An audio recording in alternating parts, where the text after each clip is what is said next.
Good evening, wonderful people, great Biafrans, wherever you are, on the face of this very planet. As always, we welcome you to this very special end-of-year edition, the New Year's Eve edition of Radio Biafra, broadcast live and direct.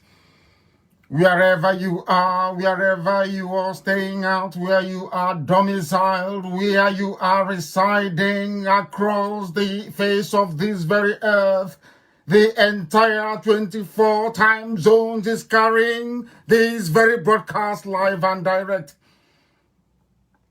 You can join us on Facebook, you can join us on TuneIn. There is a plethora, an array of ways through which and by which you can participate in this very program this evening. We are on FM in Biafra land. We are on satellite. We are relentless. We are determined. We are not surrendering. We don't intend to, and we can never. There will be no retreat and there will be no surrender. The only movement we know is upwards and forwards.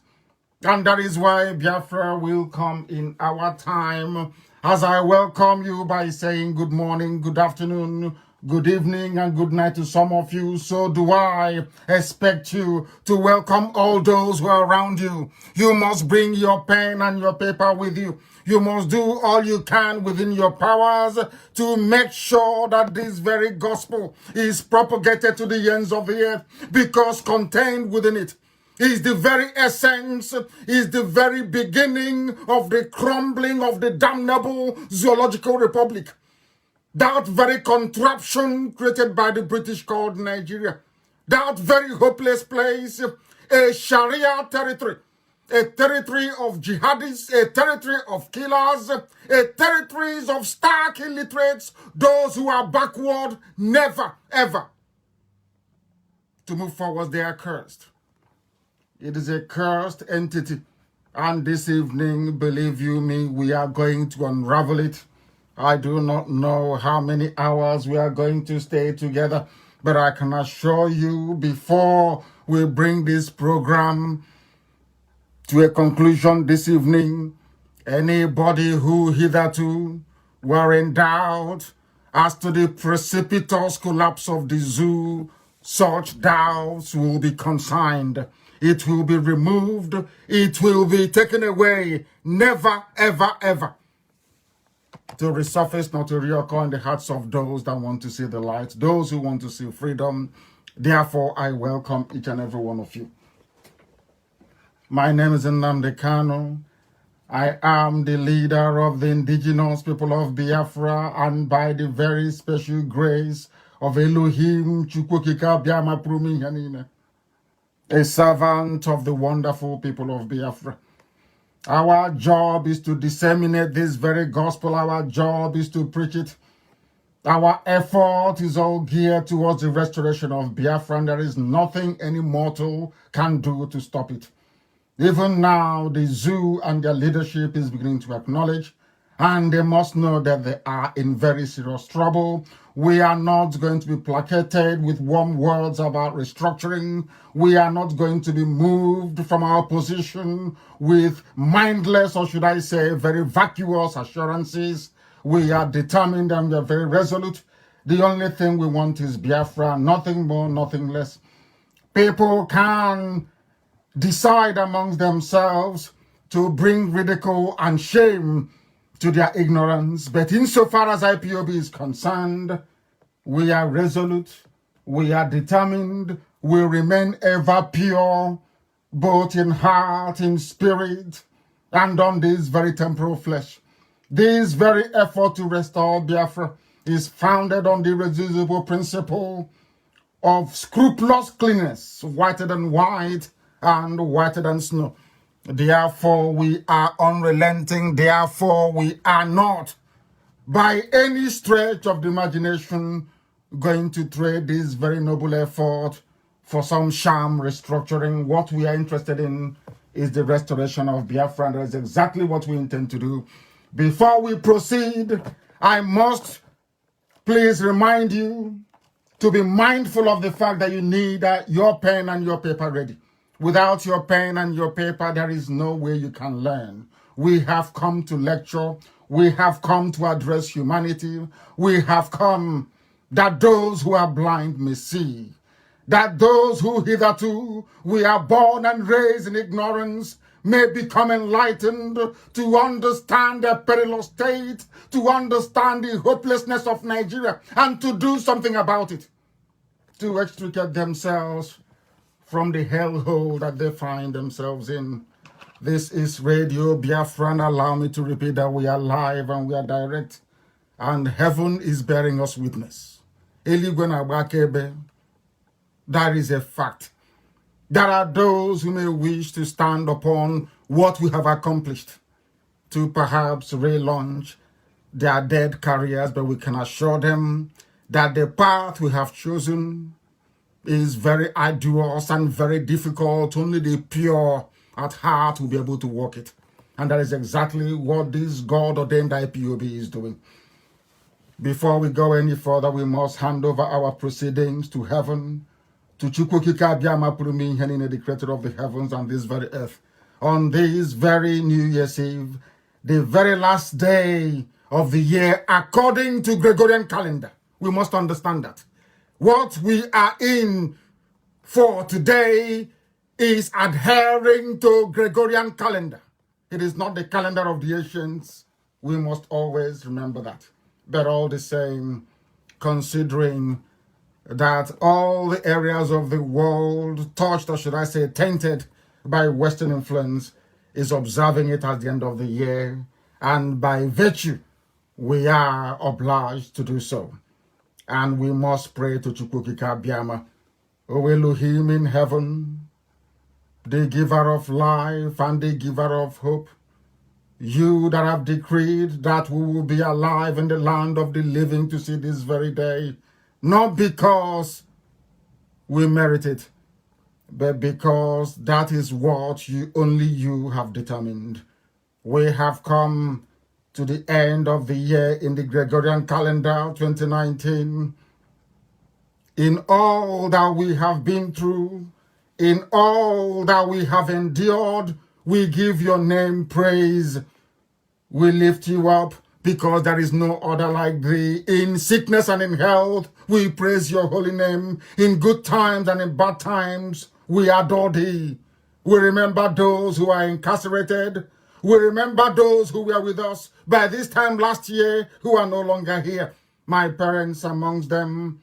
We remember those who have suffered, those who have lost limb, those who have lost a part of their body, those who are suffering, those who are in pain because of the restoration of Biafra.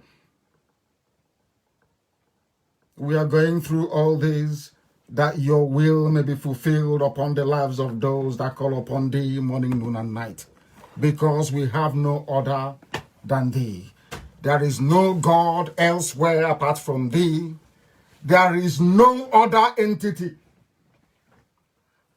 There is no other befitting of praise and adulation except thee, O Elohim. You will listen to our prayers. You will deliver us from the hands of our enemies. You will hear us when we call upon thee. Although we mourn in our complaint and always complain and petition thee, because of the voice of the enemy, because of the oppression of the wicked in the zoo called Nigeria. For they cast iniquity upon your children, and in wrath they hate those of us that speak the truth. Fearfulness and trembling have come upon some of your children, and horror has overtaken us. And we continue to say, oh, we wish we had wings like a dove, then we will disappear and leave all this Biafra restoration in the hands of those who are not worthy. But when, O Elohim, we wander off in our thought, we are lost in the wilderness, for only thee can direct us back through the path of truth and righteousness, that we may seek thee with clean conscience and a pure heart, so that Biafra may be restored. We will, O Elohim, escape the wind of evil in the zoo. For Biafra you have set apart as your own. You will destroy all those that have sought to destroy us in the past. You will destroy all those who are seeking to destroy your children. And all those who are seeking to divide us into South-South and Southeast, Niger Delta and the East. O Elohim, so will you divide their tongues. For we have seen violence in them, and we have seen their cities collapse. Horror shall befall them day and night. They will not know they are going out, nor they are coming in. For mischief and sorrow will dwell amongst them, because they harbor wickedness, deceit, and guile. For it was not an enemy from the north that we should fear, but those who are born within, or those that bear our names, those who sit and work for the enemy. All their work will come to nothing, for they will be destroyed. For we have devoted all that we are unto thee. For only you, Elohim, is our hope. Only you, O Heavenly Father, have we sought refuge under. For the zoo will fall. Nigeria will be seized by death and destruction, and they cannot escape it. For you have heard our cries and our affliction. For you, only you, abideth by the word that cometh forth from your mouth. For you have decreed that Biafra will come. And so we know, we hope, we pray, and we tirelessly work towards the restoration of your kingdom upon the face of this very earth. Because the words of your mouth are yea and amen. For you have proclaimed Biafra, so shall Biafra come in our time. For only you, Elohim, shall bring down into the pit of destruction the damnable zoological republic, that very Nigeria, bloody and deceitful, that you shall destroy in the days of the sons of men, like in our time, that Biafra may come, and your name exalted, praised, adored, and worshipped. Forever and ever we pray. He said. This evening, as I said earlier, if you do not have your pen and paper, you are missing a lot. This is a lecture, not just a broadcast, but a lecture. This evening we shall attempt to tell you about the origin, the genesis of the jihadi movement you have in Nigeria today. This very evening, or morning, or afternoon, or night, depending on where you are, you will come to the full realization that Nigeria is so hopeless that any attempt to sustain it will lead to further bloodshed, will lead to the jihadists gaining more foothold in the south. It will lead to the utter destruction of our way of life. It will mean that we will no longer exist as a people. Anybody championing or carrying this very burden of the preservation of one Nigeria, I can assure you they are working towards your destruction as a human being and as a race of people. This is the context. What I'm trying to build this evening is just a context so you can understand it. I will try not to be too grammatical because our grandmothers are listening. People who do not say English as their preferred language of communication. It is our responsibility and our duty to ensure that they grasp the essence of this very gospel this evening, because this is a gospel. A very important one at that. We need to build a better understanding of the mess we're all in and the desire of a supposedly Christian Britain. You must understand this. You must open your brain. You must open your mind. You must begin to digest what you are hearing this evening. This very gospel is important. Very, very important, because later on I will talk about what the president of Rwanda said about the way we reason. That is the only problem. But my happiness is now we are beginning to come alive. We are beginning to show signs of the ability to digest very complex information, analyze it, and be able to do something positive with it. You must understand that Britain is a Christian entity, supposedly. They colonized the place today you call Nigeria that never existed before. You all know this history. But tonight, I want you to understand the implications of living inside something created by people who no longer worship God. What you're going through now in the zoo is a phase of slavery. It's very subtle, so you don't notice. It is the worst form of neo-colonialism. Britain cannot directly colonize to have access to our vast resources. What they did was they put a house nigger in charge. And they looked all around the zoo. They couldn't have picked Nnamdi Kanu because he's learned, albeit with his flaws. They couldn't have picked Awolowo because he was learned. They went to the north to hand over power to them because they know that they are Lamajri, they are Janjaweed. They know they are jihadists.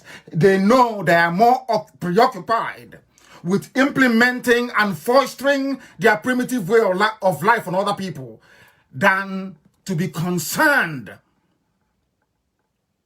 with the art of good governance. Art is A-R-T, please, not act. Art of good governance. You can never get it from them. We are going through a phase of slavery, using illiterate Muslim al-Majri in the zoo to hold everybody down in bondage. I give you a very simple example before we proceed very quickly. I want you to please tell me in which world you inhabit. Will somebody like Onogen and all the learned people who are on the bench be relegated to the background and a Sharia judge appointed as a CJN? Somebody who cannot express himself, be it in Hausa or in English. Somebody who is not fluent enough, doesn't even understand the law. A chief justice of a secular, supposedly secular nation, or should I say a secular contraption, arguing for the inclusion of Sharia in the constitution, which means that he doesn't even understand the constitution of Nigeria, which I will explain later on. By merely introducing Sharia into Nigeria, for Obasanjo to allow the 12 Arewa core North states to introduce Sharia, what they have done effectively is to amend the constitution without going to the National Assembly. You must understand the importance and the critical nature of this very aspect of political development in Nigeria. For them to have Sharia without going through the legislature in Abuja means that they have already tampered with the constitution outside the provisions of that same constitution that kept mentioning Sharia. I'm only giving you a bit of background. So when we proceed, you can anchor what you hear on all these very critical pillars that I have mentioned just this very moment.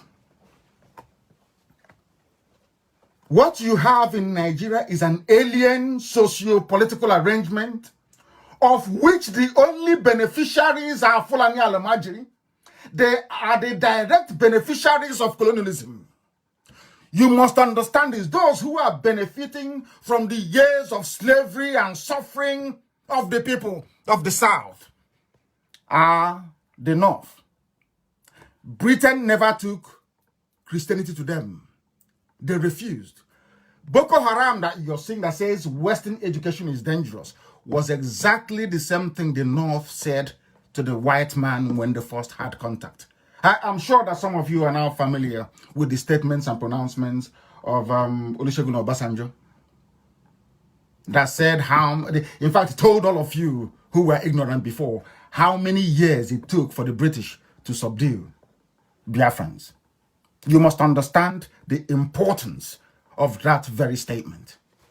What they did was Britain had to leave Nigeria. But for Britain to retain their control, their influence, to still be colonizing Nigeria till this very moment, they needed a house nigger to do the job for them. And who are those house niggers? They are the Alamajiri Janjaweed, the Fulani feudal laws you have in the north. While they were busy mouthing Western education is dangerous, when they first met the British, I'm not talking about Boko Haram. This was what I'm trying to build this evening is for you to understand that terrorism, Fulanization, Islamization, they are all one and the same. Supported by the Fulani ruling class. You must understand this very well. This evening, I will unravel everything for the whole world to understand what is happening in that very zoo. While they were busy telling the white man then and people now that Western education is dangerous. After all, if it's not dangerous, why would they appoint an Alekali to come and become the CJN of Nigeria, Chief Justice of the Nation? His only experience in law is Sharia. They told you they don't need education. Buhari, when he was alive, was not educated. Of course, I concede sometimes he can speak a bit of English. If you can listen to him, that is. Or if you can hear what he's saying. No certificate, nothing whatsoever. The same thing with the CJM, because they told you that Western education is meaningless. They don't need it. And now they're proving it to you that it's not needed. Not just through terrorism, but by the appointments that they make on a daily basis. While they were busy mouthing their rubbish that Western education is dangerous, they were busy building and forging and enduring master-slave, house-nigger relationship with the British. Because the British, they know this very well, that the East will not bow. And to an extent, the West. They won't, because they're educated. That thing, you know, they know it. They went for the blind house niggers in the North and gave them leadership. That is why the current climate of violent Islamization that started with Obama. Go and check this very carefully. What you're seeing today, including the removal of Jonathan, was started when Obama got into power in the USA. And in collaboration with the then British Prime Minister David Cameron, they insisted that power must go back to the North. They insisted. Let's go back to the North. Tonight, hopefully, I'm going to present you with facts and figures. Not from Biafra sources, not from something local, but these are from independent think tanks abroad by editorials of newspapers that support one Nigeria. What you're going to hear is basically what other people have been saying about the zoo, about Nigeria, that you don't know about.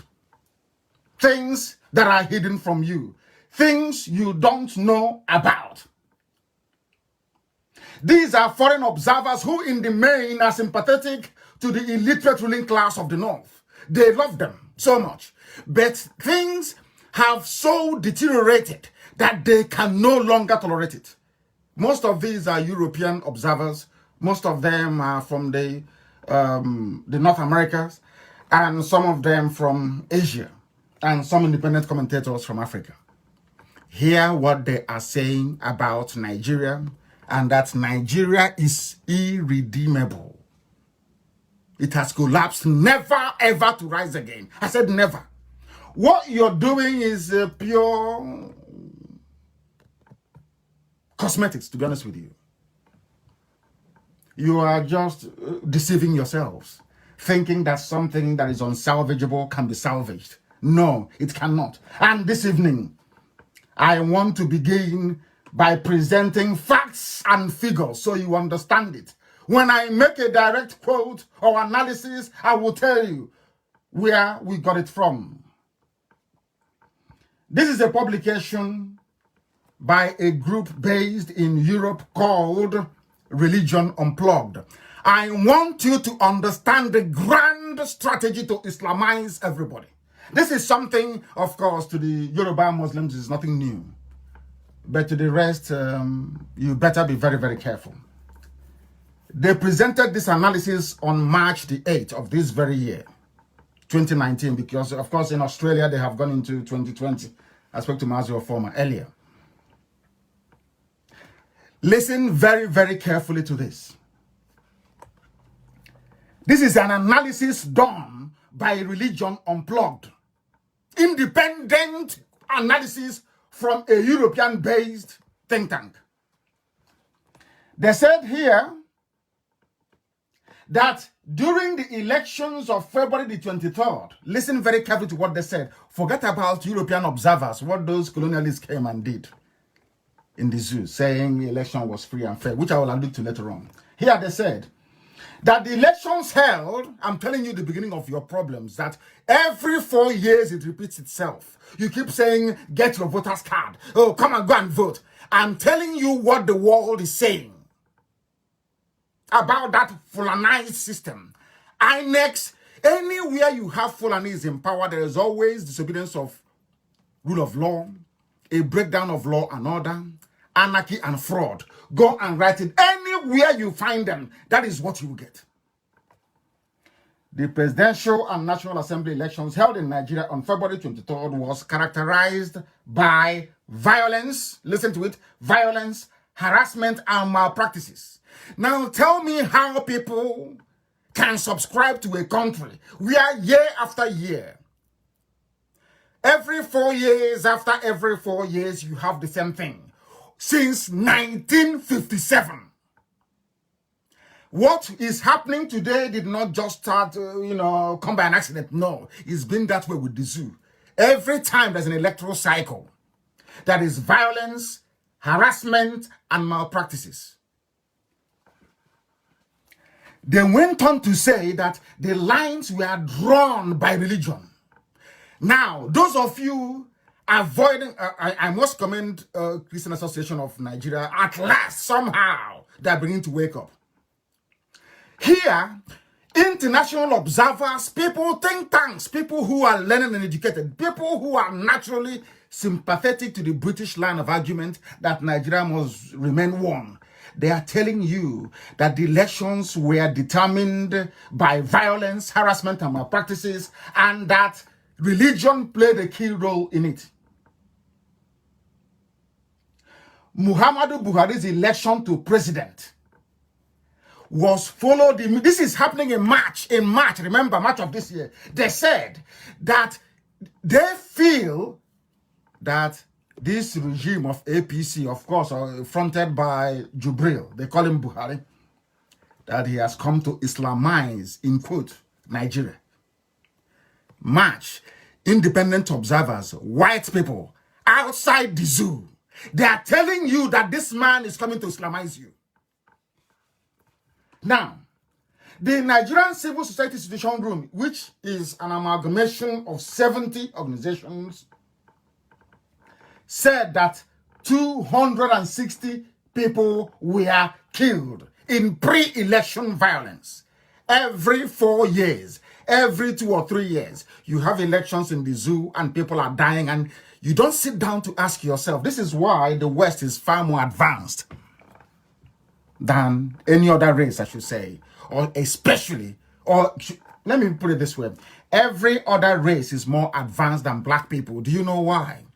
Because when something goes wrong, when they build a bridge and the bridge collapses, they bring in their engineers. They want to find out what materials were used in the construction of the bridge. They want to know if a robust feasibility study was done before the bridge was constructed. They want to know those that built it. They want to look at all the variables that led to the collapse of that very bridge. And when they build a new one, they will eliminate everything they feel contributed to the collapse of the previous one. That is the difference between white and black people. But when it comes to us black people, our mind is not rigorous enough to interrogate issues and get to the bottom of it. You heard that in 1999 there was violence, death. Nothing happened. They called another election again in 2003 or thereabout. You voted again. Nothing happened. Until this very day. And the thing about Alamajiri is this: once they know that you don't give a damn about something, believe you me, it gets worse as the days go by. They are telling you that there are people we are killed. It didn't touch anybody. Now listen, they said the trend follows patterns in previous elections conducted by INEC. They singled out INEC for damnation. And who is running INEC? Let me ask you. He's a Fulani man. Fulani president, Fulani INEC, Fulani judiciary, Fulani House of Reps, Fulani Senate, Fulani Customs, Fulani Army, Fulani Police, Fulani Civil Defense, Fulani Customs. Only Fulani. And that is why things are getting worse by the day. Because you cannot produce what you've not been given. If a people are not educated enough or savvy enough to come into the 21st century, they're still stuck in 16th century warped political mindset, how do you think they can improve your life? How? I ask you. And they have set up a system and a structure so rigidly held down that even if you have something in your brain, once you go or walk into any office, you become like them. That's what they have done. Remember that in 2011, as many as 800, conservatively speaking, I'm trying to be conservative, verifiable figures, 800 people were killed in post-election violence. According to research conducted by Human Rights Watch. Why am I pointing all these things out? I want to establish a pattern of behavior in the zoo. I want to let you understand that those you claim are politicians, those you claim you're voting for, they lack the capacity to address the difficulties and the issues confronting you on a daily basis. In other words, Nigeria as presently constituted should not exist. I want to point out some of the perennial difficulties. I want to point out some of the entrenched problems in Nigeria that will never, ever, ever, ever go away. If you're looking for 24 hours electricity, if you want good roads, hospitals, it can never be obtainable inside Nigeria. It is impossible. Because there are certain factors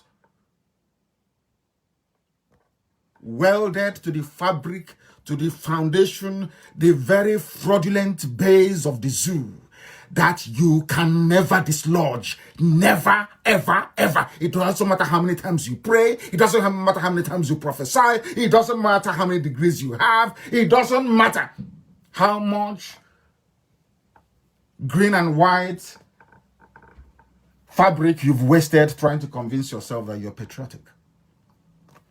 It will never go away. The analysis I'm bringing you are foreign-based observers. No, the zoo, they cannot publish such a thing for you. Never. Because they manage the news very well. They know how to bribe Google. They know how to bribe Facebook. They know how to bribe people to do whatever they want them to do. Of course, money rules and money talks. I want you to understand that the cabal is prepared.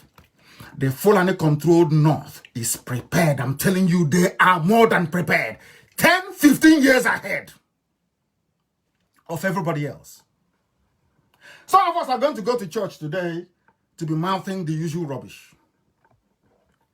But there will never be any improvement in our living conditions until we learn how to reason properly like human beings. Until we understand that Nigeria is not sustainable. What I'm giving you are facts and figures based on independent analysis and study of what is happening in the damnable zoological republic, in that hellhole called Nigeria. Human Rights Watch. In 2015 elections, many people died. They said it was peaceful. How many? I don't like people dying. Of course, I hate it. I'm not a violent person.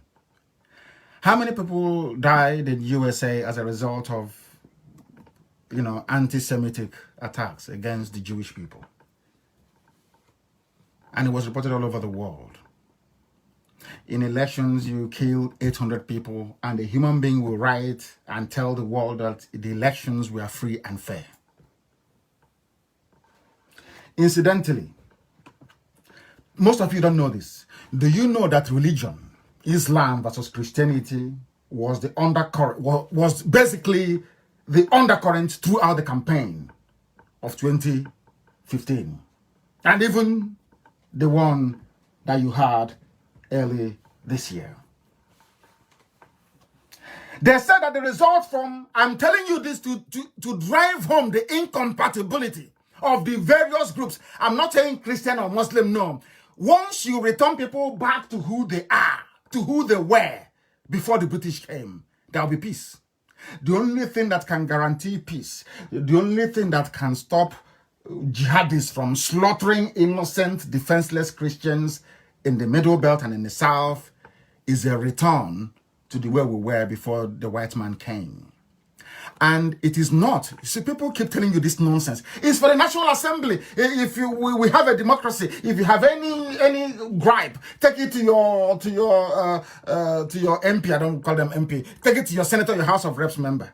But I'm asking the Fulani Janjaweed, the Alamajiri, when you change the constitution from a secular constitution, a non-religious constitution, when you inserted Sharia into the laws of the zoo, when you quite literally carved out 12 states in the north to say they are Sharia states, what do you think you were doing? Did you go to National Assembly?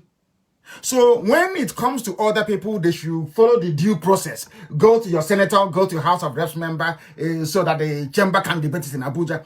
But when it came to your Sharia, you wanted Sharia so desperately that some people in the South are so useless and so ignorant, they don't know that effectively 12 Sharia states in the North have broken away from the zoo. They are practicing a completely different system. That is why they can go and arrest a man in a hotel saying he was found with 3 women. That is why you cannot drink alcohol. That is why those Janjaweed contemplated banning male and females from sitting inside the same Kekenapep in the North. You don't understand it. Some of you are too blind. When I say the thing, I hate them, we are too pompous, we say that. No, of course, I'm not saying that. What I'm trying to drive home is this, is that the way that you reason is flawed. That is why you cannot understand that when the Fulanis wanted something so desperately, when the jihadists in the North, we are so desperate for Sharia, they did not go to Abuja to ask anybody for it. They sat on their own, they decided, and they forced Obasanjo to implement it.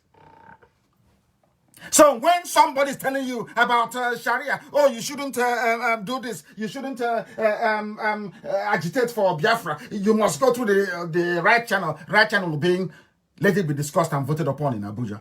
You tell them, who voted for Sharia to be introduced in the North? Who voted? They willingly subverted the constitution of a country. Some of you don't understand the implications of this. It means that Nigeria is running quite literally without any set of laws, no rules. They do whatever they like. After all, why would they detain somebody who's been granted bail? Why would they do that? Because they don't believe in the law. If they believed in the constitution of Nigeria, that Abdul Salami, their own fellow Alamajiri, drew up and included everything they wanted in it, there is no way they could have gone outside that same constitution to introduce Sharia in the 12 states of the North. This is just I'm only beginning. I've not even started this program very well. I'm just pointing out some things that will guide your thinking, that when we get into the substance of the involvement of the late Buhari, the involvement of Abba Kyari, El Rufai, they call him the Sultan of Sokoto, in the current wave of terrorism in the zoo, you will understand it. It's all Sharia planned and mapped out. All planned and well designed to deceive some gullible people. But you can't deceive IPOB, you can't deceive me. We are learned and highly educated. You can't deceive us. When they tell you, don't agitate, you must go to the right, we're in a democracy. Ask that person, which channel did you people, you Sharia Northerners, which channel did you go to before you introduced Sharia in the 2 states of the North? Did you go to National Assembly? Did the Nigerian Constitution ever recognize Sharia? The answer is no. It mentioned it. It never said it is a way of life for a people. but you introduced it behind the constitution. Now, when we agitate for Biafra, you say, oh, why don't you go through National Assembly? Did you go? All this Alamajiri, I'm asking you, all the Janjaweed, did you go through the National Assembly? I'm saying this so that people in the West, the more moderate, reasonable people in the West in Yoruba land can be able to reason and understand what I'm saying. I don't hate anybody, but I hate fools. I can't stand people who cannot reason very well. So you're telling me it's good that one law operates for the Janjaweed, the Alamajiri in the North, and another law for people in the South? Is that what you're seriously saying? Is that what you're seriously saying? We are going to Biafra and nobody can stop us. It is they know it. Abba Kyari, who is currently forget all the nonsense, Jubril, all the makeup they put on his face. He will come out. One day his ear is cleft on the right, the other day is on the left. Nobody knows what he's doing. No. And we know that Abba Kyari is the one running the zoo with the help of the input of the cabal from the North. We know. And they are determined. They know this is their opportunity. If they miss it, they know that if the presidency were to come to the South, that they're finished. They know that very well. There will be structural reforms that will put an end to their reign of terror. That is why they will hold on for their dear lives, counting and hoping that Britain will support them. Let me also point this out. It took Britain over 30 years to overrun Biafra land. What makes you think that ordinary Alamajiri who cannot read or write can defeat us in 3 years? Just ask yourself that very simple question. Britain fought Biafra for nearly 30 years before they managed to subdue us. Do you seriously think that in a straight fight between Biafrans, Fulani, and their allies in the North, that they can defeat Biafra? Do you seriously think so? That is why they ran to Saudi Arabia, they ran to Egypt, they ran to Britain, they ran to Russia. All these countries fought against, including OAU, fought against tiny Biafra. And we held them for 3 years. It was what I would call the Third World War. That is why they don't like talking about Biafra in all the political offices of the world, because they are ashamed of themselves. They know what they did. When I hear Alamajiri talk about the war, I feel sorry for the fools. Did you fight any war? It was the Egyptians who were flying your airplanes. Did you fight any war? All the logistics were provided by the British. The British ensured there was air, land, and sea blockade. When the Red Cross went to London to go and withdraw money to feed starving Biafran children, the woman was arrested and detained by the British government. Harold Wilson said that he wants more people dead in Biafra land than in the Holocaust. You think you fought us? Fulani will say, remember the war. Did you fight any war? Junaid Mohammed, did you fight any war? Anga Blahi, did you fight any war? Did you see war? In all the, should I say, some of the theaters of war that we've had in recent times, including the ECOMOG missions and all the rest of it, how many Fulani people were there at the front line fighting? Buratai that you see today, has he seen battlefield before? Buratai, the chief of army staff. That is why, because he's never seen war before. He doesn't understand what a soldier is supposed to do. That is why they are in marketplaces harassing women who are selling crayfish. He's not a soldier. No genuine soldier will go to harass civilians. The reason why you have dictatorships in Africa is because their soldiers don't even fight wars. All they do is harass. Look at Ethiopia that's fought a war before. How there is freedom and progress, because soldiers know if you call them to go and kill, they will tell you no, they will not go. They have seen war before. You have Alamajiri in the North. They have never seen any war. The only war they have seen is to fly their helicopter to Kuje to make sure that I'm in prison. The only war they have seen is coming to Biafra land to kill unarmed protesters. The only war they have seen is to come down and massacre people who are praying. Because Britain is supporting them, because Britain is covering their back, so to speak. Daddy Britain is there. They can do whatever they like. Abba Kyari can do whatever he likes. Britain will protect him.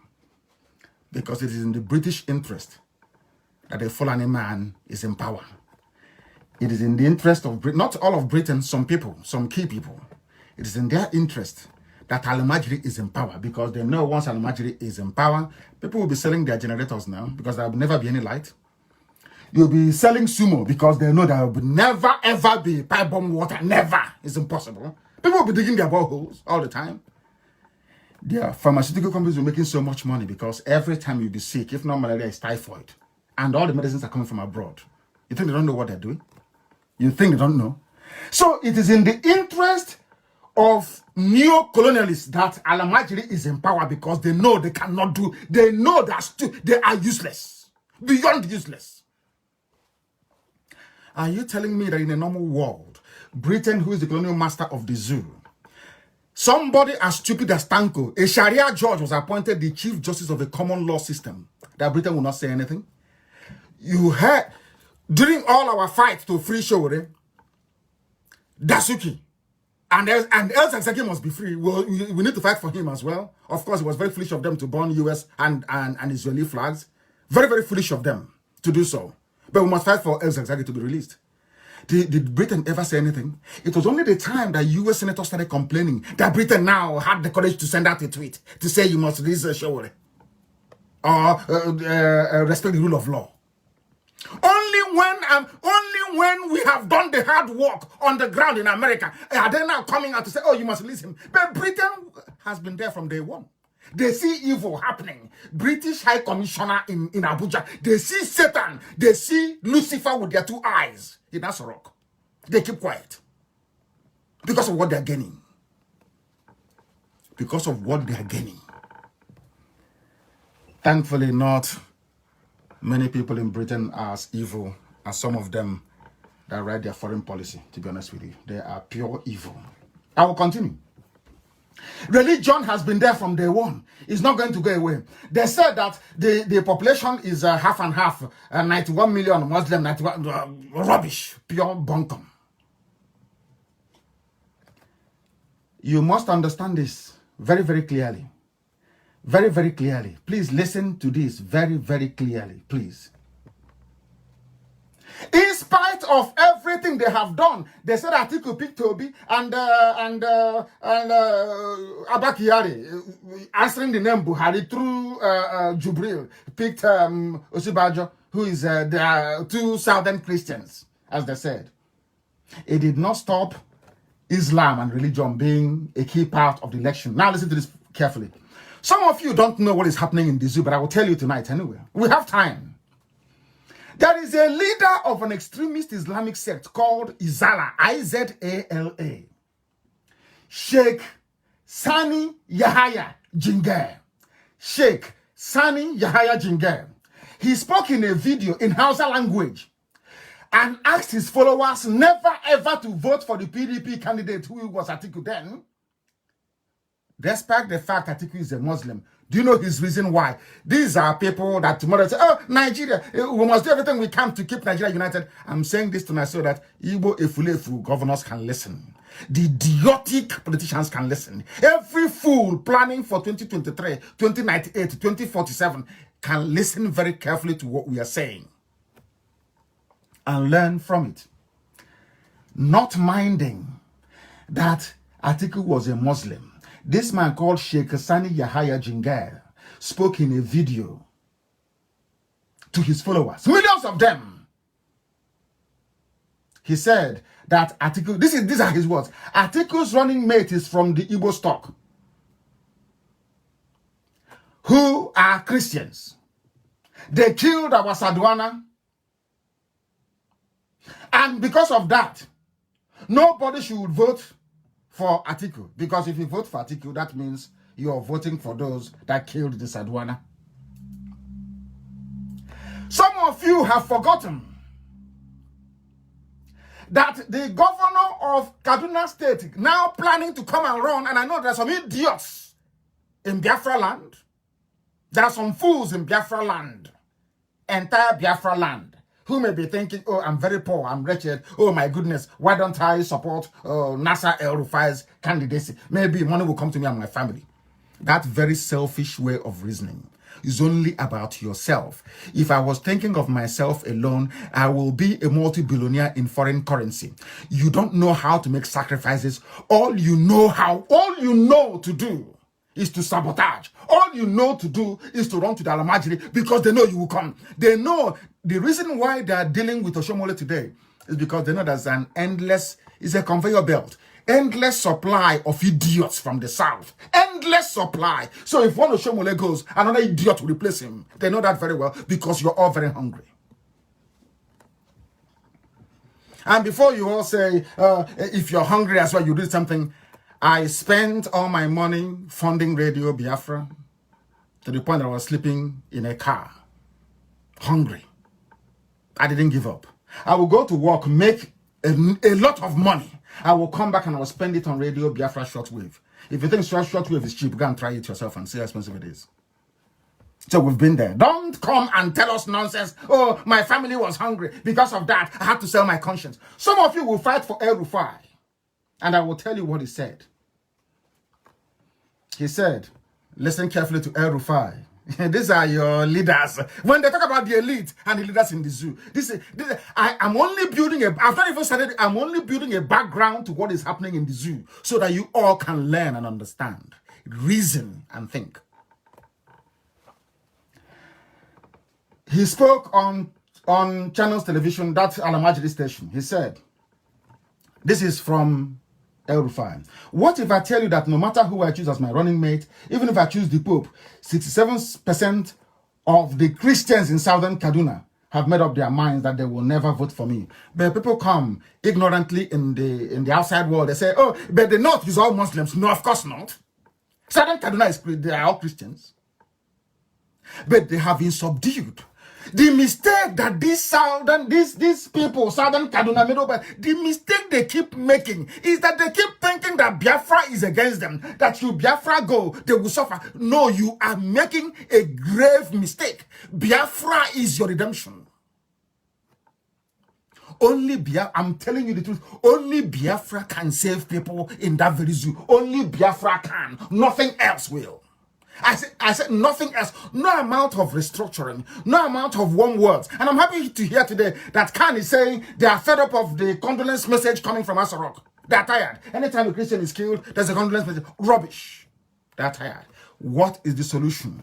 I want people to sit down this night or morning or afternoon, depending on where you are, to actually contemplate what the solutions are to the problems. Not just lamenting, but what are the solutions? The only solution viable is close your eyes and think of how we were before the white man came. The people that put us in this mess is the British. And it's a good thing that actually the French government have come out to say that colonialism is evil. It's the British. And because they see themselves as God, you know, they are very proud, they are God. We went to Africa, you know, those dumb monkeys, we created nations for them, and they are there. Nobody should touch the boundaries, it should be that way. Who told you that? Southern Sudan broke away, albeit there are teething problems there. Eritrea emerged. And so will other nations emerge.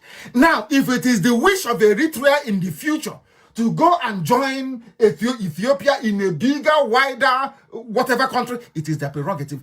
Give it to them. That is the essence of democracy, to ask the people what they want. Isn't that what we're asking for? Isn't that what we're asking for? He said, even if I choose the Pope as my running mate, they won't vote for me. The issue is this. From the mouth, listen carefully, from the mouth of the governor of Kaduna State right now, El Rufai, he said, Kaduna State is divided. From the mouth, if Kaduna State is divided in the north, if Kaduna State is divided, how do you think you can put the country together? It is impossible. Absolutely impossible. But we don't understand. It's entirely up to them if they will or not. But we are moving on, we are marching on relentlessly. You see, I said it from the beginning. By the time, God is my witness, by the time we are done with the zoo, you see the name Nigeria will no longer exist. They will answer Arewa in the north. Yoruba will answer Oduduwa or whatever name they choose and will be Biafra. Should these people then decide to come together, or Middle Belt, if they're strong enough to stand their ground, if they're strong enough to stand their ground, they can emerge as one nation if they have one common identity or one common way of life. If a governor can say to you that Kaduna State is divided, how about Nigeria as a whole? But the impression they give is that the North is one North is a lie. deception. They want one North, but divided South. Midwest, Niger Delta, South. But in the North, they are all one North. Despite the fact that in Kaduna, you won't believe this, in Kaduna State, Christians outnumber Muslims in Kaduna. I'm not talking about Christians that came from elsewhere, from Biafra land to reside in Kaduna. No, indigenous people, southern Kaduna, there are more Christians than Muslims. You don't have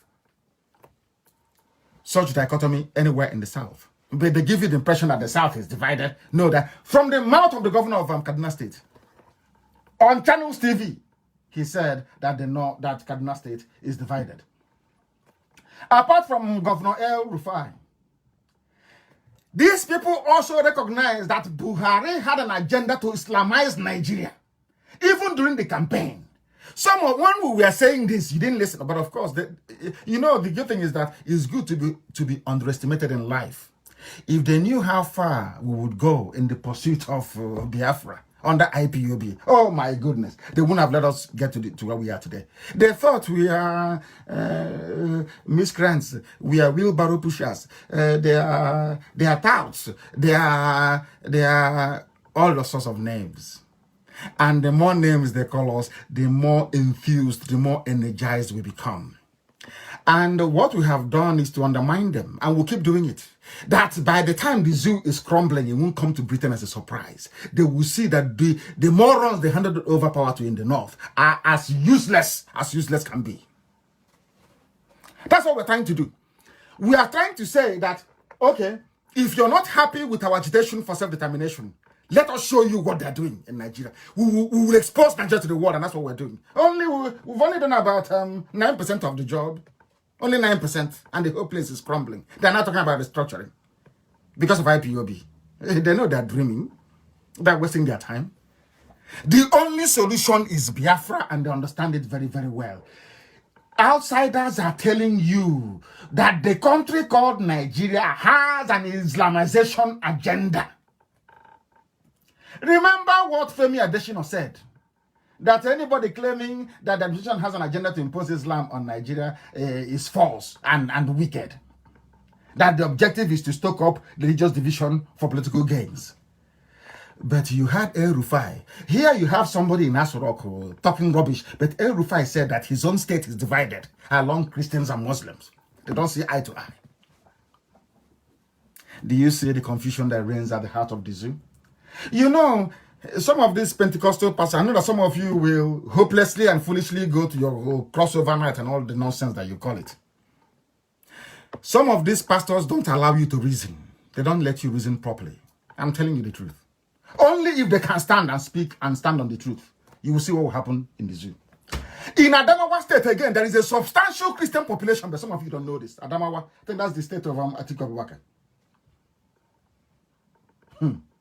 Over the last 4 years, listen carefully, 4 years, over the last 4 years, Muslim Fulani jihadists, that is what they call them. This is an international organization, a think tank. They call them Muslim Fulani jihadists. They have destroyed Christian communities in Adamawa State. And I understand the reason why somebody from Adamawa may want to say to IPOB, oh, don't have Biafra, we want one Nigeria. Because they think that, even the Yorubas as well, they think that if they have Biafra in Nigeria, it's safer for them. At least not all of them will be killed. They are thinking, look at Christians in Adamawa, they are thinking that, oh, if Biafra should go, then their life is over. Quite literally over. Because the Muslim Fulani jihadists will kill all of them. But we are saying to them that Biafra will defend them. We will defend every Christian, wherever you are, inside Nigeria. What Trump and Johnson needs to do, because since they've come out to say, oh, we'll defend Christians, don't bring American soldiers. Only a free Biafran nation can do it. And I am saying to Christians in Kaduna, Christians in Adamawa, Christians in Niger, in all the Christian states of the Middle Belt, your only guarantee, the only way you can remain the way you are is if Biafra comes, or else forget all these warm words. We will fight for you. You'll be dying. You are being slaughtered every day. Nobody will save you. That is why Christians in Kaduna, in Adamawa, you must support the emergence of Biafra. Only Biafra can save you. Do you think we'll stay in Biafra and allow them to? Of course not. And once there is Biafra, this Fulani madness will be cured overnight. It will be cured. As long as Nigeria remains one, they'll keep killing. They'll keep driving their cattle into our farms. One of our mothers today was raped to death in Ebonyi. They were caught. He said they only did one round. Have you seen the news? When I was saying that they are raping our mothers, did you believe me? When I said that what Umahi is doing in Ebonyi is the same thing that all of them do, because you don't listen very well, it will lead to the destruction of our way of life. None of you didn't listen. You said no, he's stoking, he's causing problems. And I want to assure Asarok tonight. You see the testimony of the family of the rape victim in Ebonyi. You see the coverage in Sun newspaper and all the rest of it. Be rest assured, every frontline politician in the world will receive it. Let me see how you're going to lie through your lobbying firms that this very information is propaganda. The family is there, they've been interviewed. We have all the records. So what we are doing is to show the world the level of primitivity, satanic primitivity inside Nigeria that nobody can cure. If these people can hide the death of Buhari from everybody, if they can try to deceive all of you cowards in the zoo, cowards who are calling other people cowards, you wretched cowards in the zoo called Nigeria, if they can deceive you and tell you that young man is Buhari and you believe you me, you have no redemption. You have no redemption. Your lives are over. Go to the same church now and do tarry night and all that nonsense. You come back the same year, no water, no electricity, no good hospitals, no good roads, the same problem, even worse next year. But at the come New Year's Eve 2020, you still go to tarry night. Talking, you people, you make me sick. Absolutely sick. That I went to US, and one of our mothers said to me, I shouldn't speak out of turn before I annoy Elohim that sent me to do this very work. If not that I was sent to do this work by God Almighty in heaven, I am telling you, I will have nothing to do with. Some of you know me, I don't have any friends. What am I doing with your stupid friendship? People who cannot reason very well. The same thing you keep doing day after day, week after week, month after month, year after year. No improvement, you keep doing it. If you're lucky and you get a job, you say, oh, it's because my pastor prayed for me.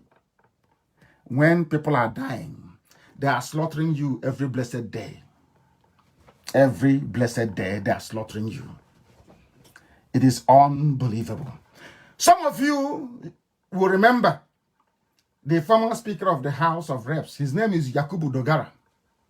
Do you know he was also targeted as part of the elections because he's from a Christian minority in Bauchi State? Do you know there are Christians in Bauchi?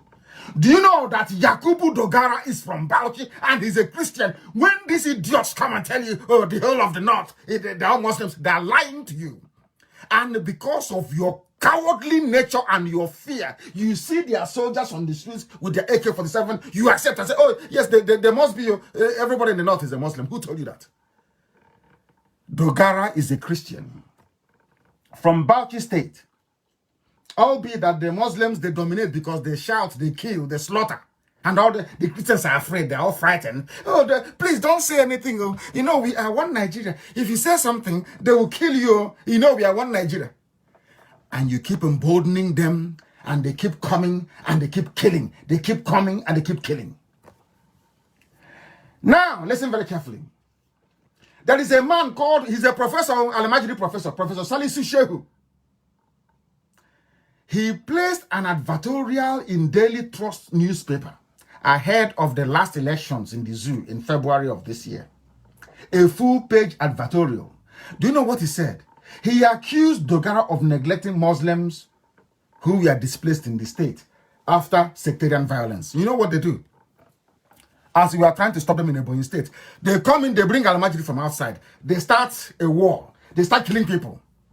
And once the army come in to say, oh, maintain peace and order and all that rubbish, they then say, oh, we are homeless, so put us somewhere to live. But before they started or they instigated the violence, they were in Kanu, they were in Katsina, they were in Sokoto. They now brought them down to come and occupy people's towns and villages. And Dogara said no. The Muslims went to work.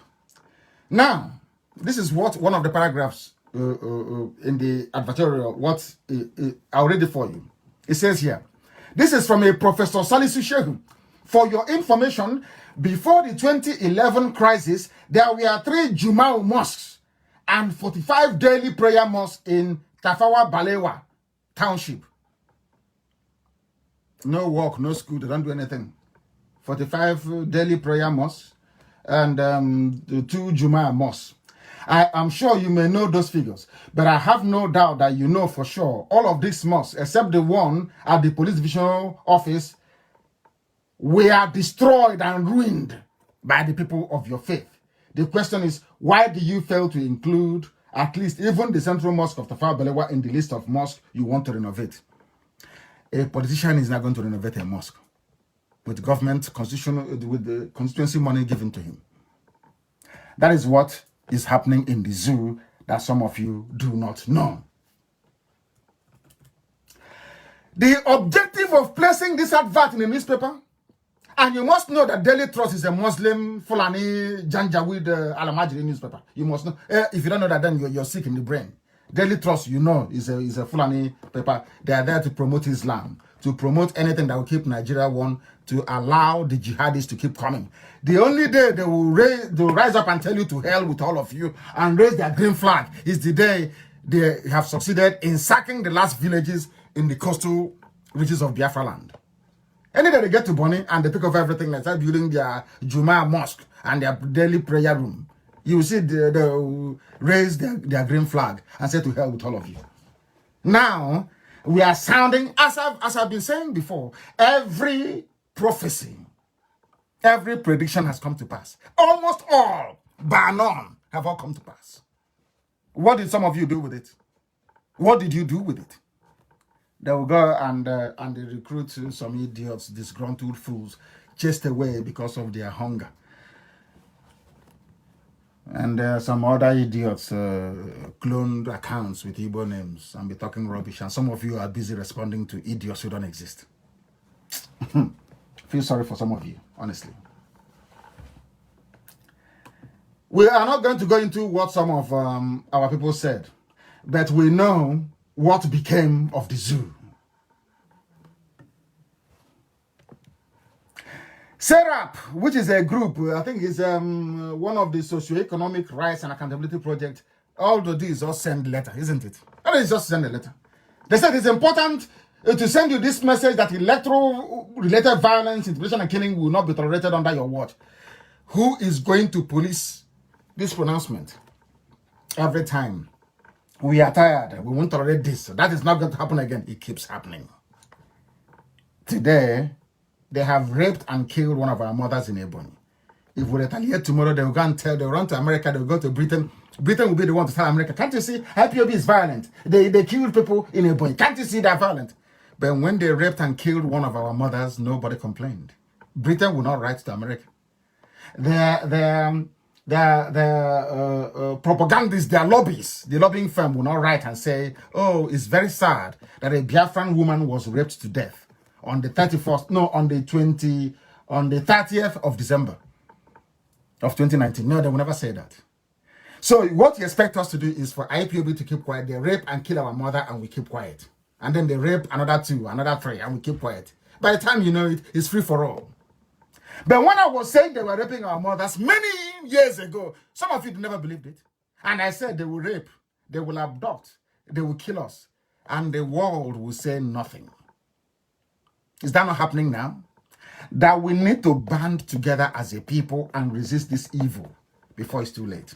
And some of you were saying, oh, we are in APC. It's our turn. Some idiots. Please, Buhari, can you give us the presidency? Can you believe such rubbish? As if the presidency is on. So the same nonsense that Azikiwe did, the same rubbish. Test presidency for 4 years and remain a slave for 400 years. That's what they want. Fools. They will never succeed this time. Never, ever succeed.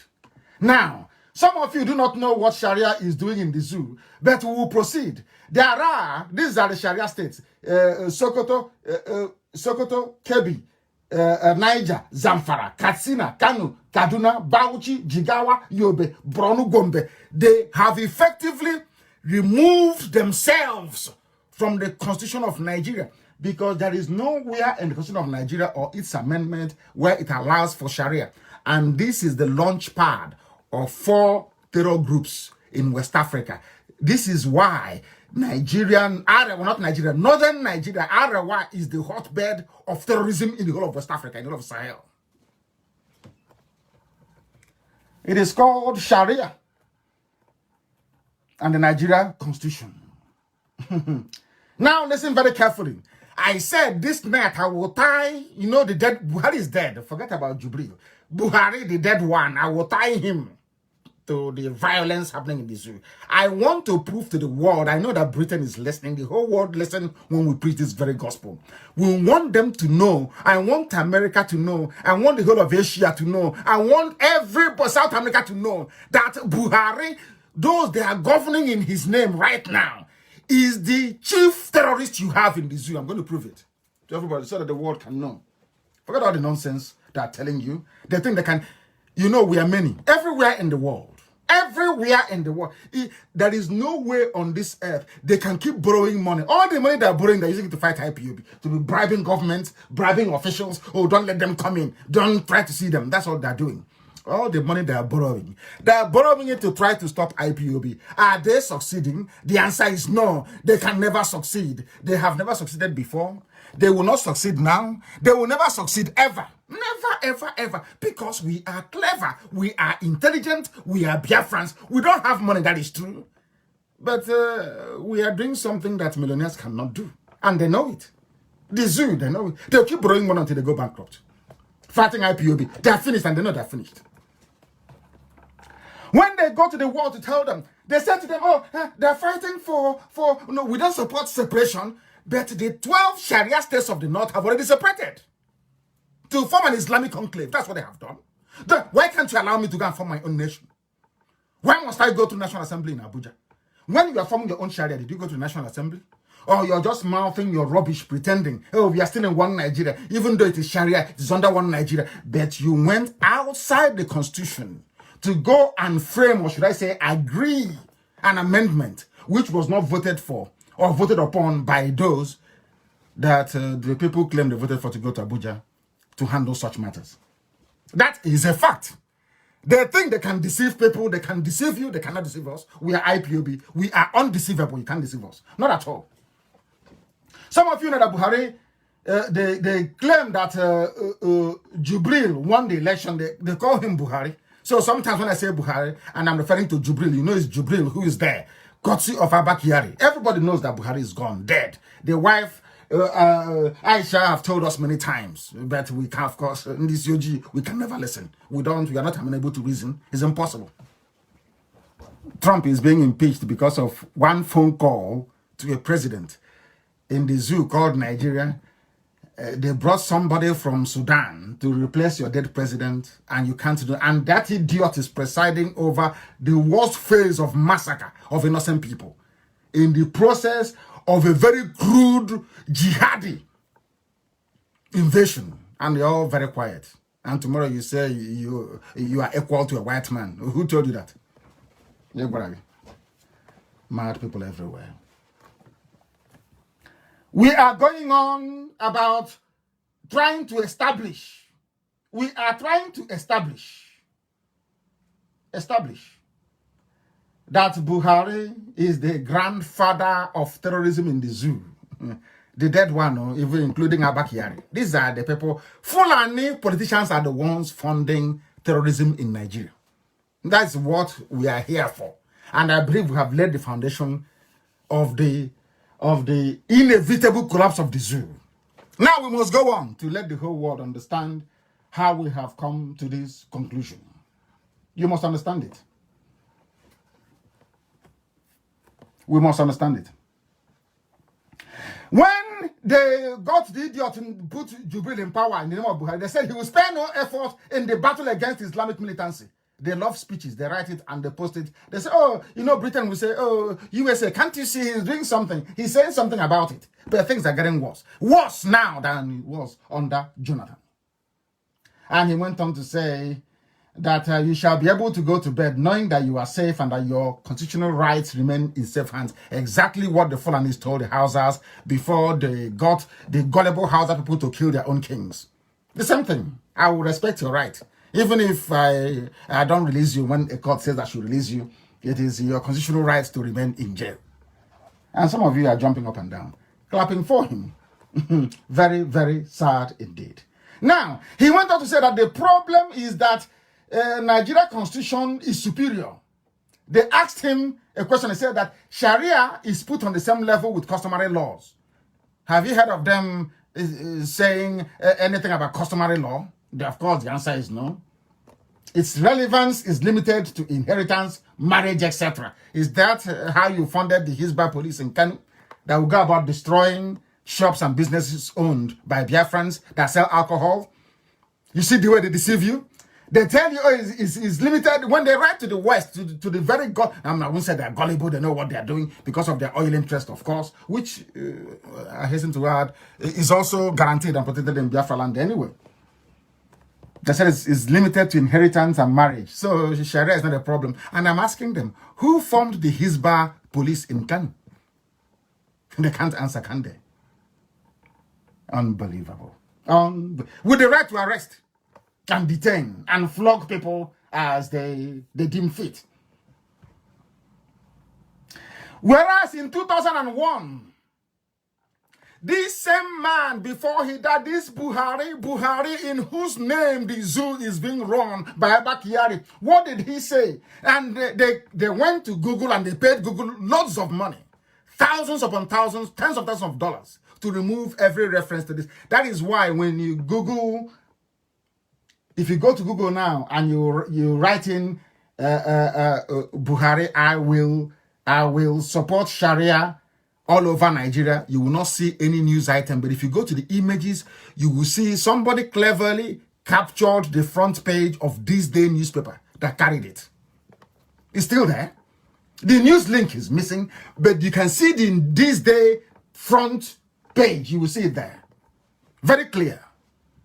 Where it says, this is according to the man in whose name they are committing all these atrocities. Listen very carefully. People are very foolish. I want Nigerians to reason for once. Only once. If it's only tonight that Nigerians can reason in all their life, they would have done something noble.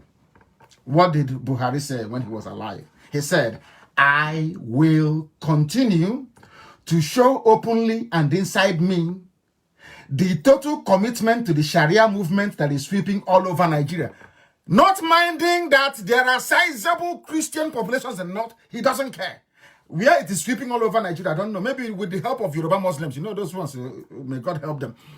I don't know. He said, I will show both secretly and openly my commitment to Sharia. And what did he do? He went and appointed, in his name, they appointed a Sharia judge to become the Chief Justice of Nigeria. And that same Sharia judge also said that Sharia must be included in the Constitution of Nigeria.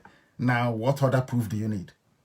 What other proof do you need? Are you that dumb? You cannot reason? I know we are blacks. You know, sometimes common sense is a bit difficult for us. But how difficult is it? In 2001, Buhari said, and I repeat, I will continue to show openly and inside me the total commitment to the Sharia movement that is sweeping all over Nigeria. He went on to say, God willing, we will not stop the agitation. Oh, they were even in agitation then. No? We will not stop the agitation for the total implementation of Sharia in the country. He went on to say, Sharia is a legal responsibility which God has given to us within the context of one Nigeria to continue to uphold the practice of Sharia wholeheartedly in one Nigeria. Are you listening?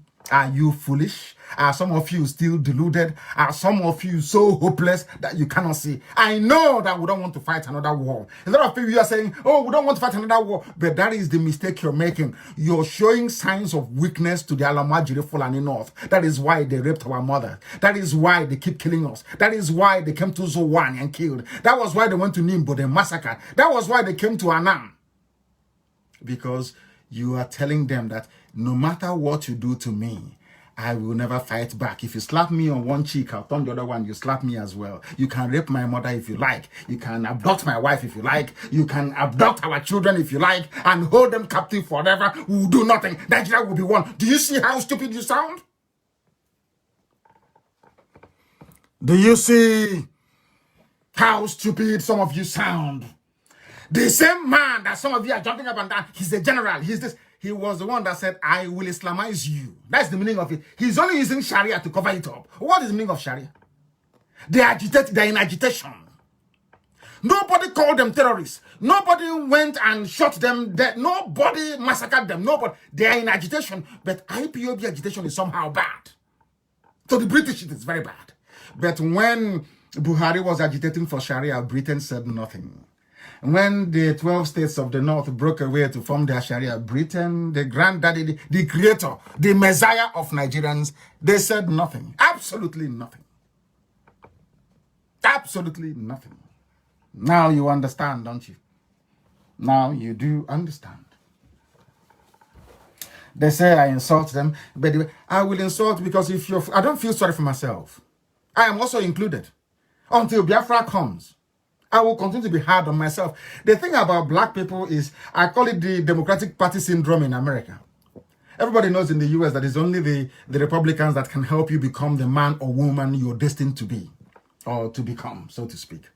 They know that very well. It was the Republicans that fought against slavery. It was Republicans that actually made it possible for the father of Condoleezza Rice to be able to vote in the South.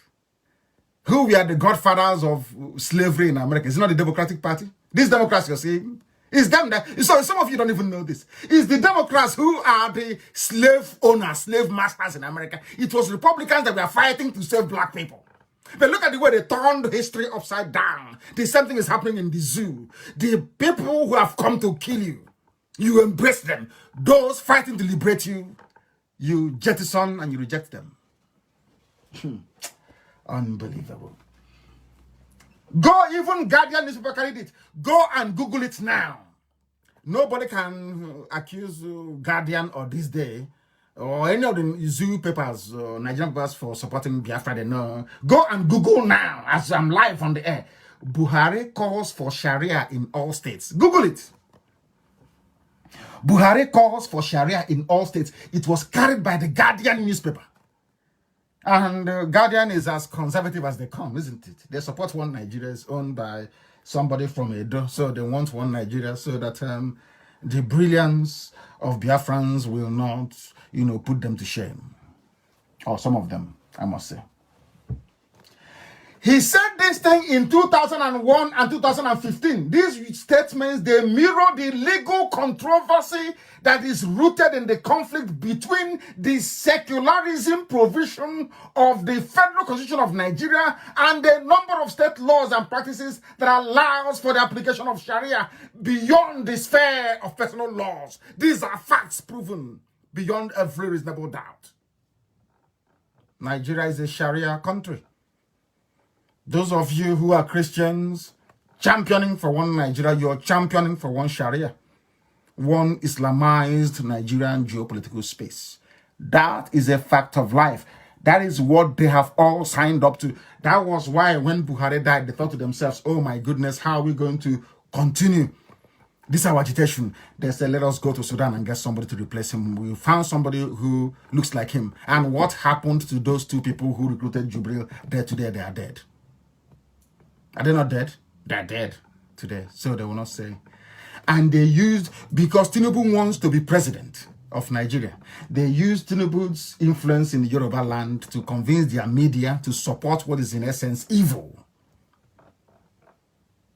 When they were said they were doing their fact check against the scientific evidence we presented, I didn't know it was a Yoruba boy who was writing it. AFP contracted a Yoruba boy to write a fact check to say that what we said about Jubril is not true. A Yoruba person. And where are they today? Now they have realized that they're dealing with a monster. That monster is not Buhari's Jubril. The real Satan is Abba Kyari.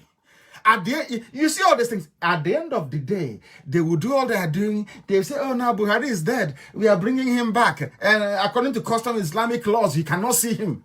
They will put something in the ground and tell you it's Buhari. They've buried him. Watch and see what is going to happen. Unbelievable. Zoo. Now, this group also recognized that Nigeria's transition from northern-dominated military rule, all military rule in the zoo, from the north. All the time they have been, is always from the north. The only time they allowed the southerner, of course, Obasanjo was by the... Obasanjo is like Goodluck Jonathan. He didn't carry out a coup in his own right. They allowed him to be there so that the north can buy the Yorubas over and say, oh, can't you see your son is also a head of state? It was Murtala Muhammad was killed. Murtala Muhammad was killed, and then Obasanjo took over. Obasanjo didn't do a coup in his own right. The same thing happened to Jonathan. Jonathan's Yaradua died, and Jonathan took over. Nobody actually voted for him in the first place. The second round of voting that he won was so to fulfill all righteousness. So the North will say, okay, get away with it. Just leave him more 4 years, and the power will come back to us. After that 4 years, didn't they take it back? Of course they did. They chased Jonathan away. Now they're looking for him to kill him. And I'll get to the idiot that says his cousin later on, mouthing rubbish. I will destroy him with facts and figures as always, as we are doing tonight. Since Section 275 of the Zoo Constitution allows them to create Sharia courts of appeal, that was how they said to create Sharia court all over the place. And with it, Sharia law, now as part of the Zoo Constitution. And after saying all of this, some people will say that somehow Nigeria is one. We are all one. Unbelievable. The Sharia debate is still raging, as you well know. Well, when I say Sharia, I mean the Islamization debate. Forget about Sharia. The name Sharia doesn't make any meaning. It is Islamization. They are Islamizing everybody. I hope that you're writing all these things down. Some of you who are learned. Unbelievable. Some Muslims, especially the Chief Justice of the Zoo, appointed by Abba Kyari in the name of Muhammadu Buhari, they have called for a restoration of, listen carefully what they're asking for. They called for Sharia enhancing constitutional amendments. So listen to, people should write this down, please. And I'm sure that our deputy will make sure that this program is sent out in 4 parts, in 4 1-hour parts, so that the world will understand it. Listen carefully, please. And thus I didn't warn you. This is Eve, New Year's Eve broadcast. What Tanko Muhammad is asking for is a Sharia enhancing constitutional amendment, including restoration of, listen, sub-unit political autonomy to the level attained in the First Republic, which was what Ayo Adebanjo was asking for. Allow people, listen carefully to this, allow people to go back to how they were in the First Republic, which is the North, the West, and the East. But Al-Majri said no. Fulani said no, we won't have that. We will have this unitary system that is now, but within it, we are going to allow sub-autonomous Islamic enclaves to emerge. They want to grant unlimited jurisdiction to the Sharia Court of Appeal. And they also want a broad constitutional recognition of Sharia as a legal, listen, and ideological system of its own as an alternative or co-equal with the imposed Western legal and ideological system. Now take it to the bank. That's what's happening in the zoo. They want to bring in Sharia. That was why they brought in Tanko. They want to bring in Sharia and speed up their Islamization process so that they will get to a point where all the things they have done will now be irreversible. Are you following? Are you following? That is the reason why when Buhari died, they cried and wept and said, what are we going to do? Somebody come up with the idea, let's go to Sudan and bring somebody. And that's what I have done. And after expensive surgery and makeup, the idiot appears once in a while. They coach him, he talks, and he disappears. No live interviews, no difficult questions, absolutely nothing.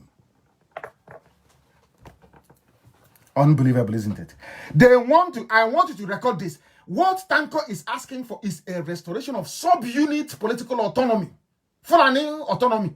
So all the areas you now have Fulani headsmen camping, they will have political autonomy. They will have their own emir. They have their own sarki. Before you know it is all over for everybody. I mean, absolutely everybody. But that wouldn't stop you from going to your useless local church to go and mouth rubbish, isn't it? Your land is going. Our mothers are being raped. Things are being torn to shreds.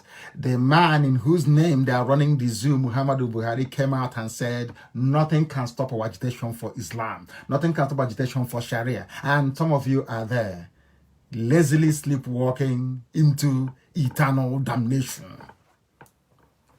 Now, do you understand it? Now, do you understand? Everything I tell you is gospel. Pure gospel. Take it anywhere you like. It is gospel. Pure gospel. Now they understand. Now they have done all they can and will continue to do to make sure that they enslave you completely and totally. Now I have told you what they are planning to do to you. What they are planning to do to you. Even some people even ask. The same these days newspaper asked in 2014. Is Buhari a fundamentalist or demagogue? Go and read it. All this, you know, the thing is that all these facts are there for people to make up their mind. But the Yoruba people, because of Tinubu and because they want presidency, you know, to spite the Igbos, somehow, you know, will support him. You know, they do what they call long-term political calculation. If we support this man from the north, he gave it to Obasanjo, so they will also give it to us again. Now you understand. Instead of doing what is right, they say, oh, everybody, you have to fight for it. You have to sell your own candidate. People who can reason. They are the so-called elite. They are sensible, they are intelligent. But you can see how wasted they all are. He called for total Sharia in Nigeria in 2001. He made this statement in BBC Awusa service. No, sorry, it was what's the name of that program again? No, it was not BBC. What's the name of that program again? I've forgotten. I'm sure somebody will tell me in a minute, but I'll tell you the exact time.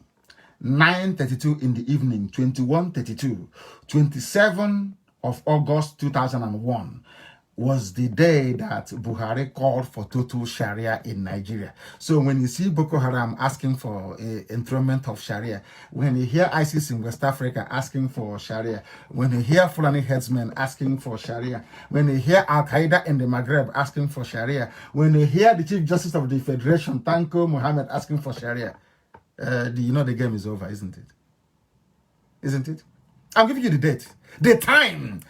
Buhari said this 9:32, which is 28 minutes to 10 p.m. on the 27th of August 2001. So I'm sure Britain is listening. I am sure that all those politicians we met in America, they're all listening to this. That this is the source of terrorism in the zoo. This is the man that brought terrorism. It's nothing to do with drought, climate change, no, any of that rubbish. This is the man who brought it. Buhari brought terrorism into the zoo. And I'm proving it tonight. Zoo has been shaken. Listen very carefully. In February 2000, over 3,000 people were killed by Muslims in the north, in Kaduna especially, over the introduction of Sharia.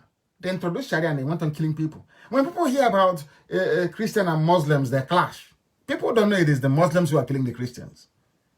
Because the Christians don't have any means to fight back. The Muslims are in the, not the Muslims, the Fulani people are in the army, they are in the police, they are in the Air Force, everywhere they are.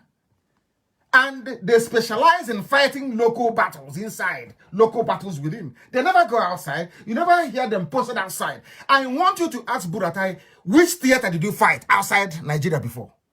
Where have you ever fought a war before? As a commanding officer, as a general in the battlefield? Nowhere. It's only in the zoo. We are having Operation Operation Lafiado, stopping women and killing children. That's all they do. That's all that Nigerian army does. It never goes to war, never fights anybody, never won any territory for Nigeria, never won any prestige for Nigeria, only to kill civilians. And as long as Britain is protecting them, Britain, whoever they send to Nigeria is bribed. Whichever high commissioner goes there lives as a millionaire. They give them money, they give them private oil concessions, they give them anything they ask for to distort the truth and to lie to Foreign and Commonwealth Office all the time. That was why, I have given an example, that was why the British High Commissioner in Abuja doing all this saga involving Showore, she never said, or is it a he or she never said anything. Because they enjoy it. If others say, oh no, but Nigeria is a sovereign. Who told you Nigeria?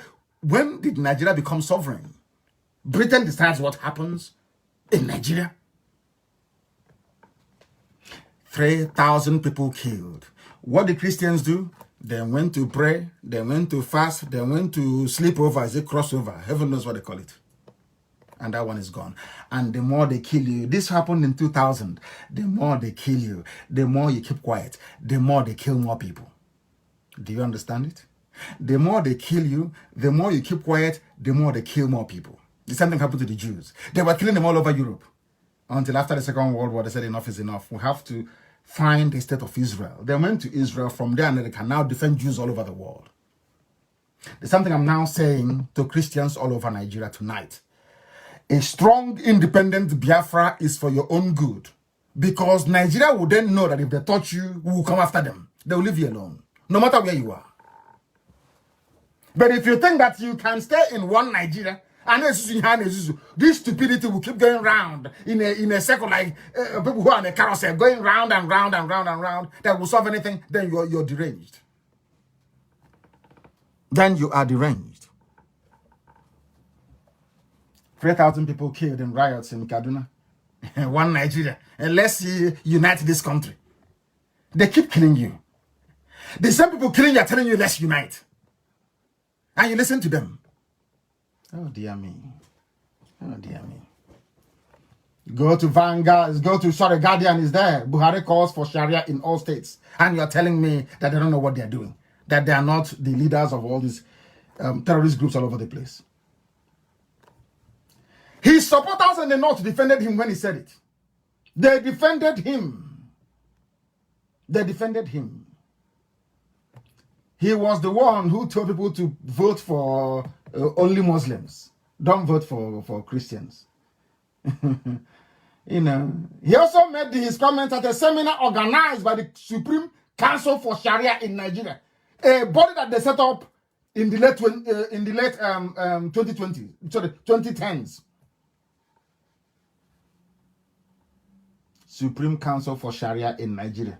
And Christians are there dancing all over the place foolishly. Unbelievable. You know what he said?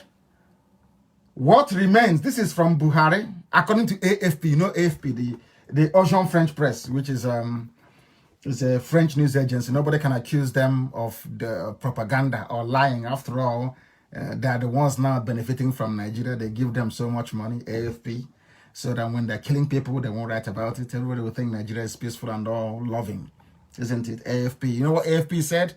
AFP wrote, what remains for Muslims, according to Buhari, what remains for Muslims in Nigeria is for them to redouble their efforts, educate Muslims on the need to promote the full implementation of Sharia. It is their agenda. They are pursuing it two ways. They want to use Tanko Mohammed to pursue it constitutionally, and they want to use Boko Haram and all the terror groups that they are funding to pursue it militarily. They will subdue you. So if they don't get you via constitution, they get you via violence. And meanwhile, some of you don't know what we're encountering abroad. Meanwhile, they are telling people all over the world that the reason why, they call it farmer-herder clash. So all the while that they are killing people, you're shouting in your local newspapers in Nigeria, oh, the Fulani herdsmen are here. They have killed us here. They have raped us here. You know what they say? They are raping your mothers because of drought, because of climate change. Anything the Fulani does is climate change. You blame it on climate change. You see how they deceived you. And they employed news agencies around the world, very clever consultants, lobbyists in every state capital of the world, paying them hundreds, millions of pounds and dollars to trot out this line. So when we go and complain and say, these are the things that the Fulani Al-Majiri jihadists are doing, they say, no, it's climate change. There's a clash. I say, how can somebody with AK-47 clash with somebody who is unarmed? How is that possible? They say, oh, it's a clash. But we know it's not a clash. They're the ones killing us. And the only time we got together to say we must do something about it, they say, oh, you're a terrorist group.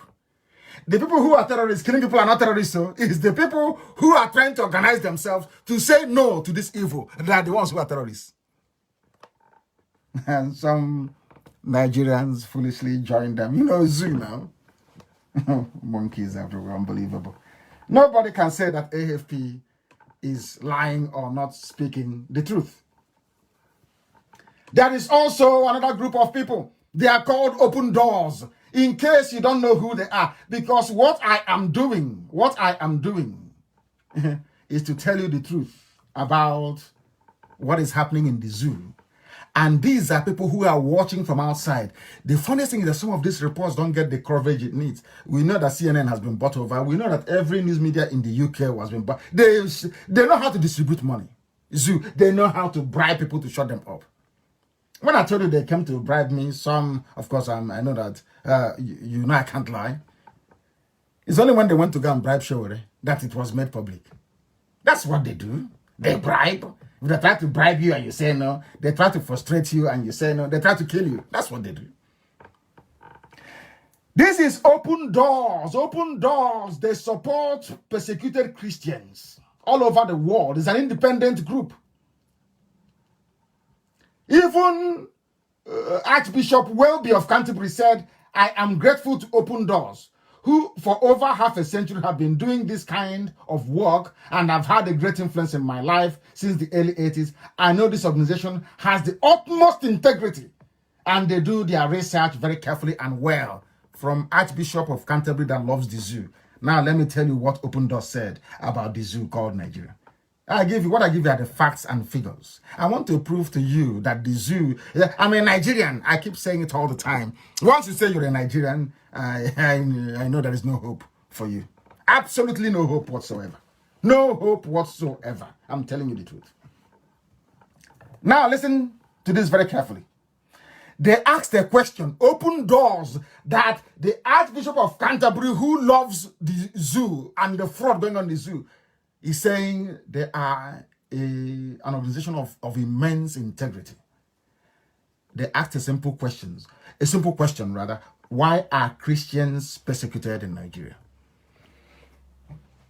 You know, they will not say Biafrans because Britain won't allow it, you know. They just said Christians. Why are they being persecuted in Nigeria? When you travel and you tell some politicians that have been bribed by the zoo, some of you know that Buhari gave the Clinton Foundation $500 million. So sometimes I'm not sure that some lawmakers will actually be unbiased when it comes to saying the evil that the Fulani portend for everybody else, the jihadists. Why are Christians being persecuted? And now they went on to say, now listen to this very carefully. In Nigeria, the majority of the Christians live in the south of the country. And their religious freedom is to a large extent being respected in the south. But in the north of Nigeria, in the middle belt, where Christians are in the minority, they face horrific levels of persecution at the hands of Islamic extremists. Islamic extremists. This is what people are facing every day. No longer, they came to Nsukka. They are planning an attack in Nsukka, either today or tomorrow, to open the new year. Because they see the governor as being very weak. Cannot defend the people. Ozowani, no defense. Nimbo, no defense. priests are being beheaded, there is no defense. We cannot defend our people because the governor is there, bowing down before Jubril, that is older than. That is a curse on us, that we have people who cannot rise up and be men. Very, very sad indeed, I tell you. Extremely sad. Very, very sad indeed. Very, very sad indeed. Do you know what is happening in the north? Some of you don't know, but I will tell you. In some northern states, Christians are now beginning to dress like Muslims to make their faith less obvious and reduce the chances of attack. Christian young people in these states are frequently denied access to higher education, and Christians have been asked to give up their faith in order to be given work. Do you know that this is happening in your so-called one Nigeria? Let's be in one Nigeria. Do you know that Christians in the north, in the middle belt? Of course, we know. So one of my cousins had to go to a polytechnic in the north. He had to add Idris to his name. That was how he was given admission. Without it, he wouldn't be given admission. You've heard of how a Christian girl was denied the opportunity to study medicine at ABU, Zaria. You are aware of that? This is what is happening in your so-called one Nigeria. One Nigeria. We Nigerians. We Nigerians. People are dressing like Alamajiri women in the north to escape being killed. And you claim you are in one Nigeria. I want to reassure them once again. The same way that the state of Israel today is the bulk, is the defender of Jews all over the world, is how Biafra will defend everybody who is vulnerable, including Christians wherever they are in Nigeria. So every Christian in Nigeria should, tonight, as some of you are praying, pray for the coming of Biafra. That is your only savior. The alternative is that you will be beheaded, you will be Islamized, you will be killed. Nothing will happen. Where is Leah Shoaib today? Are you still talking about her? The answer is no. Let us bring this a lot more closer home. I'll use the analysis of one of our people here to try and drive home this very point about Sharia. What I'm trying to say, what I'm trying to build with the time now standing at approximately 8 minutes to what time it is? 8 minutes to the top of the hour. 8 minutes to 9 p.m. in Biafra land. 8 to 9 p.m. in Biafra land.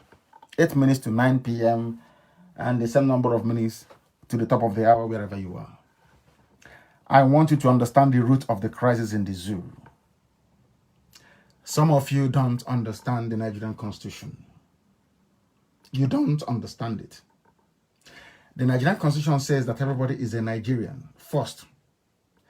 The person who argued this point succinctly is Emma Wale. Very beautifully written piece. Nobody can accuse him of being pro-Biafra because he's not. He is not, I repeat, he is not. Do you know that some fanatic northerners, Abakari and his cabal, and the northern Fulani jihadist elected officials are insisting that Muslims are Muslims first and Nigeria second. Therefore, they are entitled to live under the Sharia Islamic system. That is why, have you ever, I keep asking people this, all those people committed these atrocities in the south, have you ever seen them before in a police station? Have you been to a police station before and you see Alamajiri inside the cell? No. The police commissioner or the nearest army division will write a letter and they will bring him out. And that will be the end of the case. They see themselves as Muslims first before Nigeria. But you that is being killed, you that your land is being taken from you, you that they are driving their cattle into your mother's farm and destroying every crop, they are raping your mothers, they are abducting your daughters, you are the one shouting one Nigeria. But those you're shouting one Nigeria for, they don't believe in one Nigeria. They believe that they're Muslims first. Hence, there should be Sharia. And also, your land should be taken from you. Now, do you understand it? Now you will understand. Sharia law is meant to be subordinate to the Constitution. And to impose it as the supreme law of a state is equivalent to violating and overthrowing the Constitution. Some of you don't know this. What the 12 states of the North did is a coup. What they did is secession. What they have done is to go contrary to the provisions of their own constitution. But when it comes to us, they tell us, oh, but why don't you follow the rules of engagement and engage your local politicians? When you formed your own Sharia states in the North, did you engage anybody? The answer is no. I'm pointing all these things out so you understand where your problems are coming from. After being elected, all of these Muslims led by Abba Kyari, he was, of course, he's not elected, he's the one acting on behalf of the dead Buhari, or using Buhari's name to be ruling Nigeria through a proxy, Jubril al-Sudani. They argue that Nigeria is theirs and that Nigeria should adopt Islam as the state religion. In other words, freedom of religion does not entitle some northern states to create an Islamic state within the secular state of Nigeria, but they have done it. They have done it. And there is nothing anybody can do about it. Absolutely nothing. So if you steal a cow or a goat in the North, they can amputate your hand. The person you stole from can decide that they want the case to be tried in a Sharia court, and your arm can be amputated as a result of it. You saw or you heard what they did to the man they claim they found with 3 women. You heard what happened. No gambling, no tax. But when you place a bet on Naira Bet in Iguacha, in Aba, in Owerri, or in Lagos, they use the taxes to go and fund Al-Majri in the North. And that is the type of country you want to belong to. That is the type of Nigeria that you want. These Muslim fanatics from outside the zoo from outside Nigeria in the first place. Most of them make references to Egypt, to Lebanon, to Iran, to Iraq, and whereas in all those places, the strict enforcement of Sharia doesn't apply the way they do it primitively and crudely in the North. It was the idea that Sharia law should be imposed on people in Sudan. That is why you have Southern Sudan today. So what they're doing to us is not new. And if you go to Sudan now, they're flooding in. That is their launch pad. That is from where they are making life miserable for a lot of people. But let me also make this very clear. The spread of Islam in Nigeria dates back to the 11th century. In Borno, that is, excuse me, that is why they are fighting very hard to take Borno from the Kranen people or from the Kanuris in the northeast of the place they call Nigeria. Later, Islam first was in Borno before going to the Hausa land. Hausa. Some of you keep saying this all the time. Kanu and Katsina belong to the Hausa. Gobe, which is Sokoto, belongs to the Hausa. In Nigeria, I wouldn't say Nigeria. In the north, in what you today call Nigeria. Hausas were in the northwest. The Kanuris in the northeast until the Fulanis came. And everything else changed. Everything changed.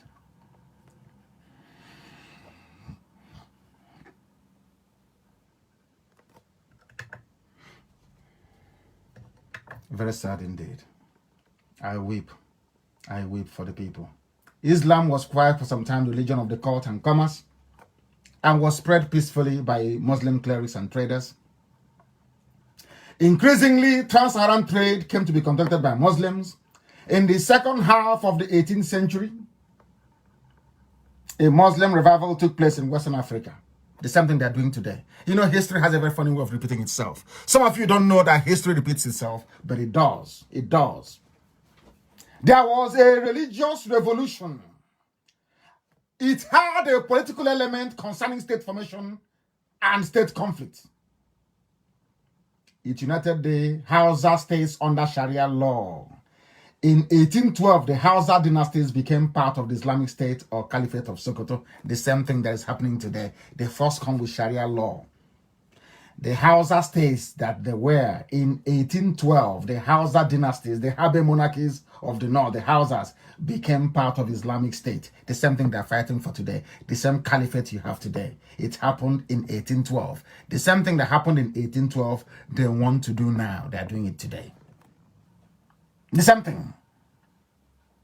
The Second Caliphate ended with partition in 1903 when the British incorporated it into the colony of Nigeria. The British now gave it the stamp of approval.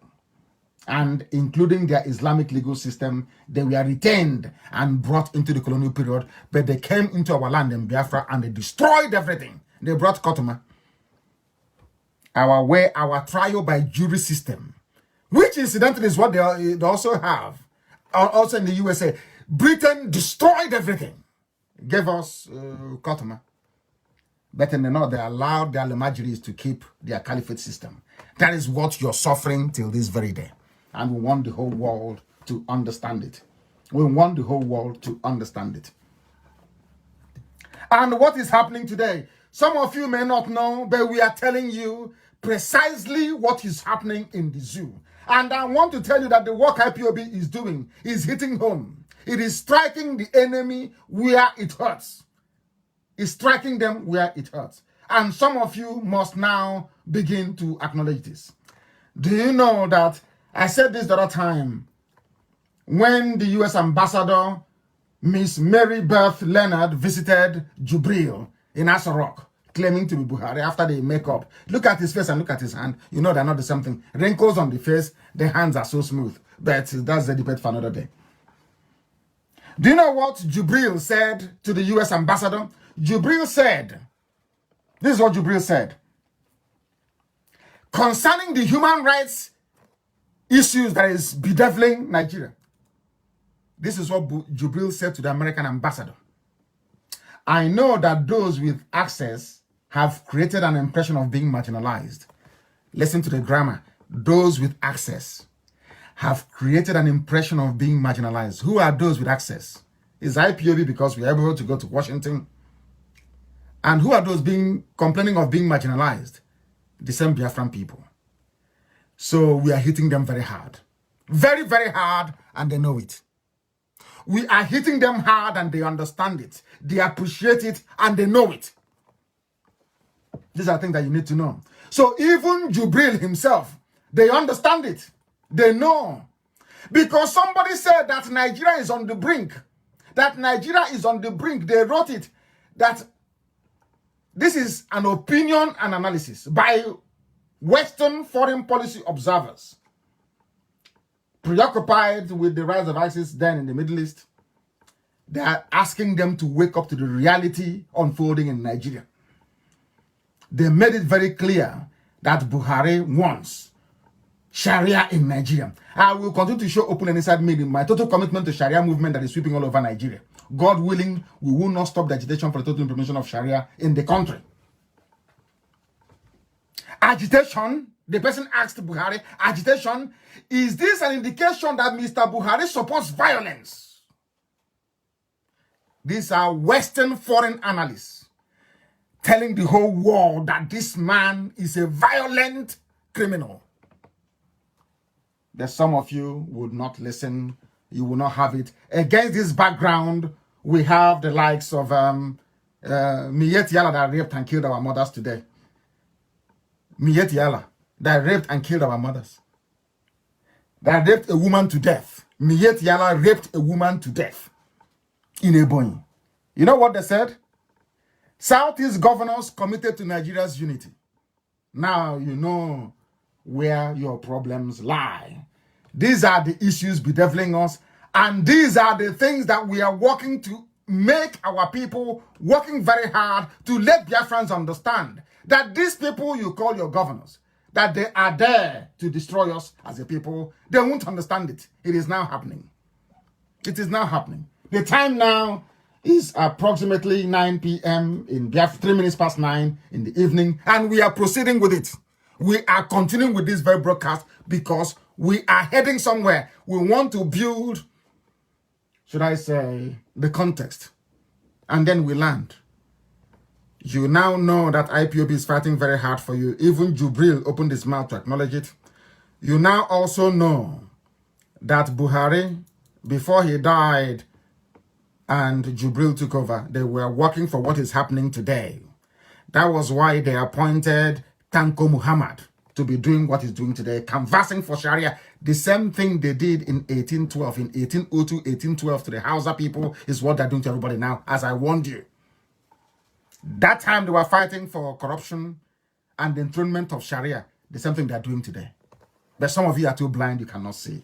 But thankfully, you have IPOB, alerting you to the dangers that you face every day that you wake up in the zoo. Do you know that when Buhari was alive, he never even acknowledged the existence of ISIS? This government have done a very good job protecting. I want to prove that Buhari is part and parcel of ISIS, Boko Haram, all the rest of them. They have done a very good job. And some of you are very blind, you cannot see. Only a few days ago, what did they say? That Boko Haram is no longer operating. Isn't that what they said? That Boko Haram no longer operates in the zoo. We know about people who have been beheaded, killed. Every blessed day, we hear about something happening in the zoo. It's no longer news. But I also want to tell you that this is news, in case you have forgotten. I want you to go back to your system and please Google Boko Haram names Buhari, 5 others as mediators. Now, if you don't know somebody, can you name the person as a mediator? The world is blind. They tried to remove this news many times. But we saved it. Because we know a day like this will come. When the world will be trying to excuse evil. When Britain will be trying to cover up evil. And what Satan is doing in the zoo. It is here. Listen carefully to this very news, please. Go and Google it. How can Boko Haram name Buhari as a chief negotiator if they don't know who he is? The man who campaigned for Sharia law to be imposed. A man who said they are in agitation. A man that made Western media to question the sanity of Nigerians. Saying to them, how can you even allow this man to be on ballot paper? That said he's agitating for Sharia. He's committed to Sharia. They'll do everything to bring in Sharia. I'll read the news for you. It's from Vanguard newspaper. And they did very well.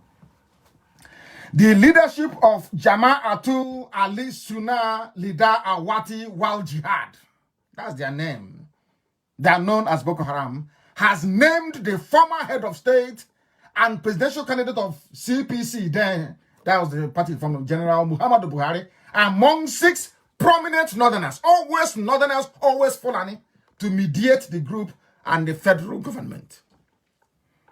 Are you listening? Some of you, are you listening? This is the man that is the granddaddy of terrorists. That was why they named him. That was why they named him as their chief negotiator. It's there for the whole world to see. And I'm sure tomorrow people will come to argue very blindly. Even, I know that even Facebook is helping them, but they will never succeed. You know they will never, ever, ever succeed. Never. We are telling our people about these dangers before it confronts them. Buhari was invited, but not invited, discussed with Boko Haram. They named him, and they gave Jonathan conditions, which I'm sure some of you well know, and Jonathan said no, he wasn't going to accept it. And have you also forgotten? Listen very carefully. You know the damage that Boko Haram have caused and all the terrorists from Fulani North.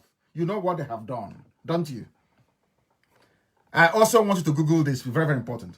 Buhari calls terrorists misguided brothers. They are his brothers. Urges them to embrace peace. They are his brothers. Terrorists are his brothers. It is here. Go and Google it. Buhari calls terrorists misguided brothers. And people are still questioning why Boko Haram is still there, why you have ISIS, why you have Al-Qaeda in West Africa, in the Maghreb, why you have Fulani headsmen. When the chief terrorist is the one who is in power, they are his brothers. He opened his mouth and said they are his misguided brothers. And why are they misguided? I'm going to prove it to you tonight. You know why they're misguided, Boko Haram? Because Buhari told Boko Haram, when he was alive, to attack military, and Christians. And Shekau said no. He went and formed another group. I told you they formed another group. Before, in my broadcast, I said they formed another group. Some of you were not listening. I want to prove tonight that this Buhari formed another group of terrorists. I want to prove it to you. I'm building. You can see how they started with their Sharia. How Sharia was supreme. How they did election, used violence, decimated and cowed the Christian populations of the Middle Belt. Something they are doing to us today. Destroy, bring in army, Operation Pattern Dance 1, Pattern Dance 2, Pattern Dance 3, Pattern Dance 4. They will keep doing it to intimidate you, to have fear in you. So once they say, we are building a mosque here, you say, oh, please go ahead and build, but don't kill me. He called, can you think of somebody calling a terrorist group my misguided brothers? Can you imagine that? That's what he called them. They are his misguided brothers. And some of you are still embracing the zoo called Nigeria. Some of you think that the zoo will somehow make your life better. Very, very sad indeed. Very, very sad indeed. The things that you need to know. What am I going to tell you? Let me tell you also that they are all in it together.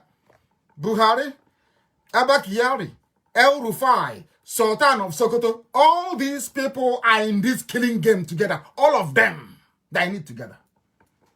Some of you have forgotten, haven't you?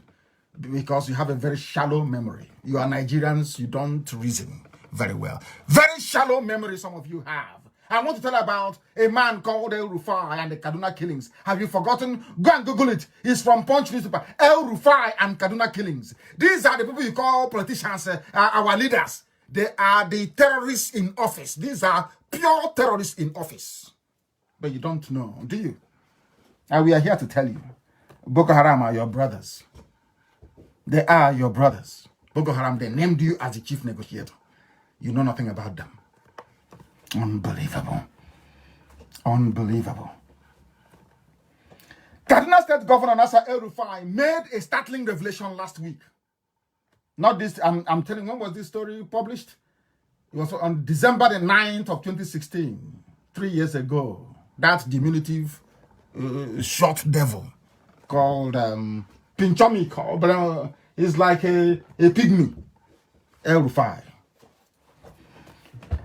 He made a startling revelation last week. He publicly admitted that he sent, listen carefully to this, so-called Nigerians, listen very well. Some of you are daft beyond repair, daft beyond recognition. This OG daft. This is a man that paid terrorists. El-Rufai, from his own mouth, he said he sent emissaries to give money from Central Bank of Nigeria, to Fulani terrorists who had been killing people, mass killing mostly Christians in southern Kaduna, in retaliation for alleged deaths of their members and cows. You remember when this man also tweeted that every Fulani killed is a debt owed, that they will all be paid back. Then went to Central Bank of Nigeria, brought out millions of dollars, and gave to Fulani headsmen who are killing people in one Nigeria. And you're telling me you love Nigeria. You're telling me Nigeria is your country. Unbelievable. Unbelievable. Unbelievable. Now listen to what the governor said. El-Rufai, a governor, he is vying to be president. And I'm sure there are some people from Biafra and the Igbos especially, who out of hunger, go out of hunger and no shame, will take money from this diminutive devil to go and campaign for him. I know some of them will.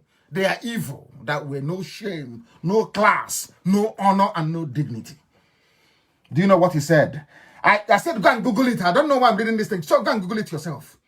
El-Rufai and Kaduna killings. These are those you vote for to be in power, or those that rig themselves into power. This is how sad your lives are as Nigerians. This is how hopeless and useless some of you are. I thank you, I'm a Biafran. I'm telling you, I thank God in heaven I'm created a Biafran and that I reason the way that I do.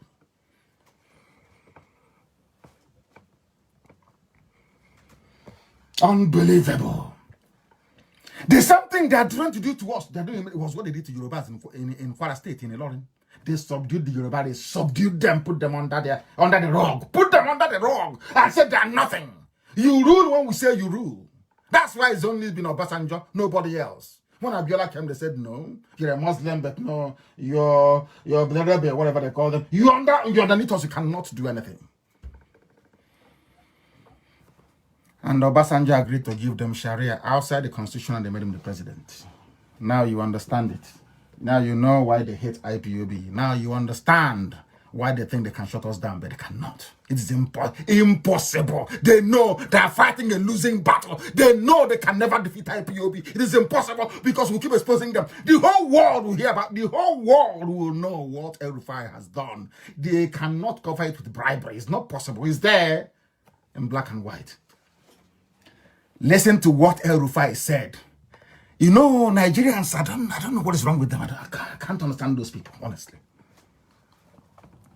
He said, so many of these people were killed, cattle lost, and they organized themselves and came back to revenge. Fulani came back to revenge. There are one or two that ask for monetary compensation. As they're killing people, they said to the government, if you don't give me money, I won't stop. I'll keep killing. The government then ran to the bank and brought money from the national coffers. The same oil money that some idiots that claim they're from Niger Delta will say is our money. They're using it to pay Fulani terrorists, to buy more weapons and then come to Bayelsa State and wreak havoc. You see the way it works? Only Biafra can save you. Only it doesn't matter what you do.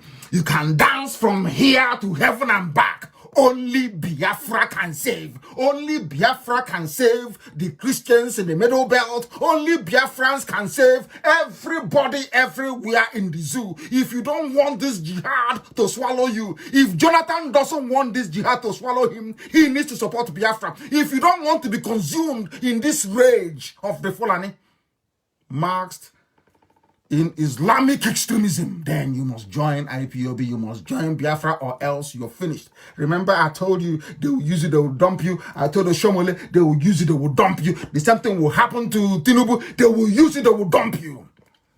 And your eyes will then open. You will know how foolish you have been. They are killing people. And as the Fulanis are slaughtering Christians in southern Kaduna, BBC did not write about it. No comment, no send their crews there. No CNN, no ABC, no CNBC, nothing. They kept slaughtering. And as they are slaughtering innocent people, they said to Kaduna State Governor, give us money. If you don't give us money, we won't stop. And the idiot is proudly saying, as they were asking for money, I gave them money.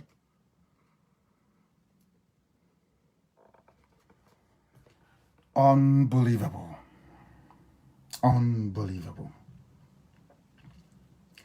Do you know that El Rufai admitted to knowing terrorist Fulani headsmen that are killing people? The fourth most deadly terror group in the world. A governor that is aspiring to be president, a Sharia advocate, an Islamist said, I know them. But nobody is bothered. No persecution, no nothing. Just like that. Because you're in Nigeria and they're the ones ruling. And you call yourself a proud Nigerian. And I say shame unto you.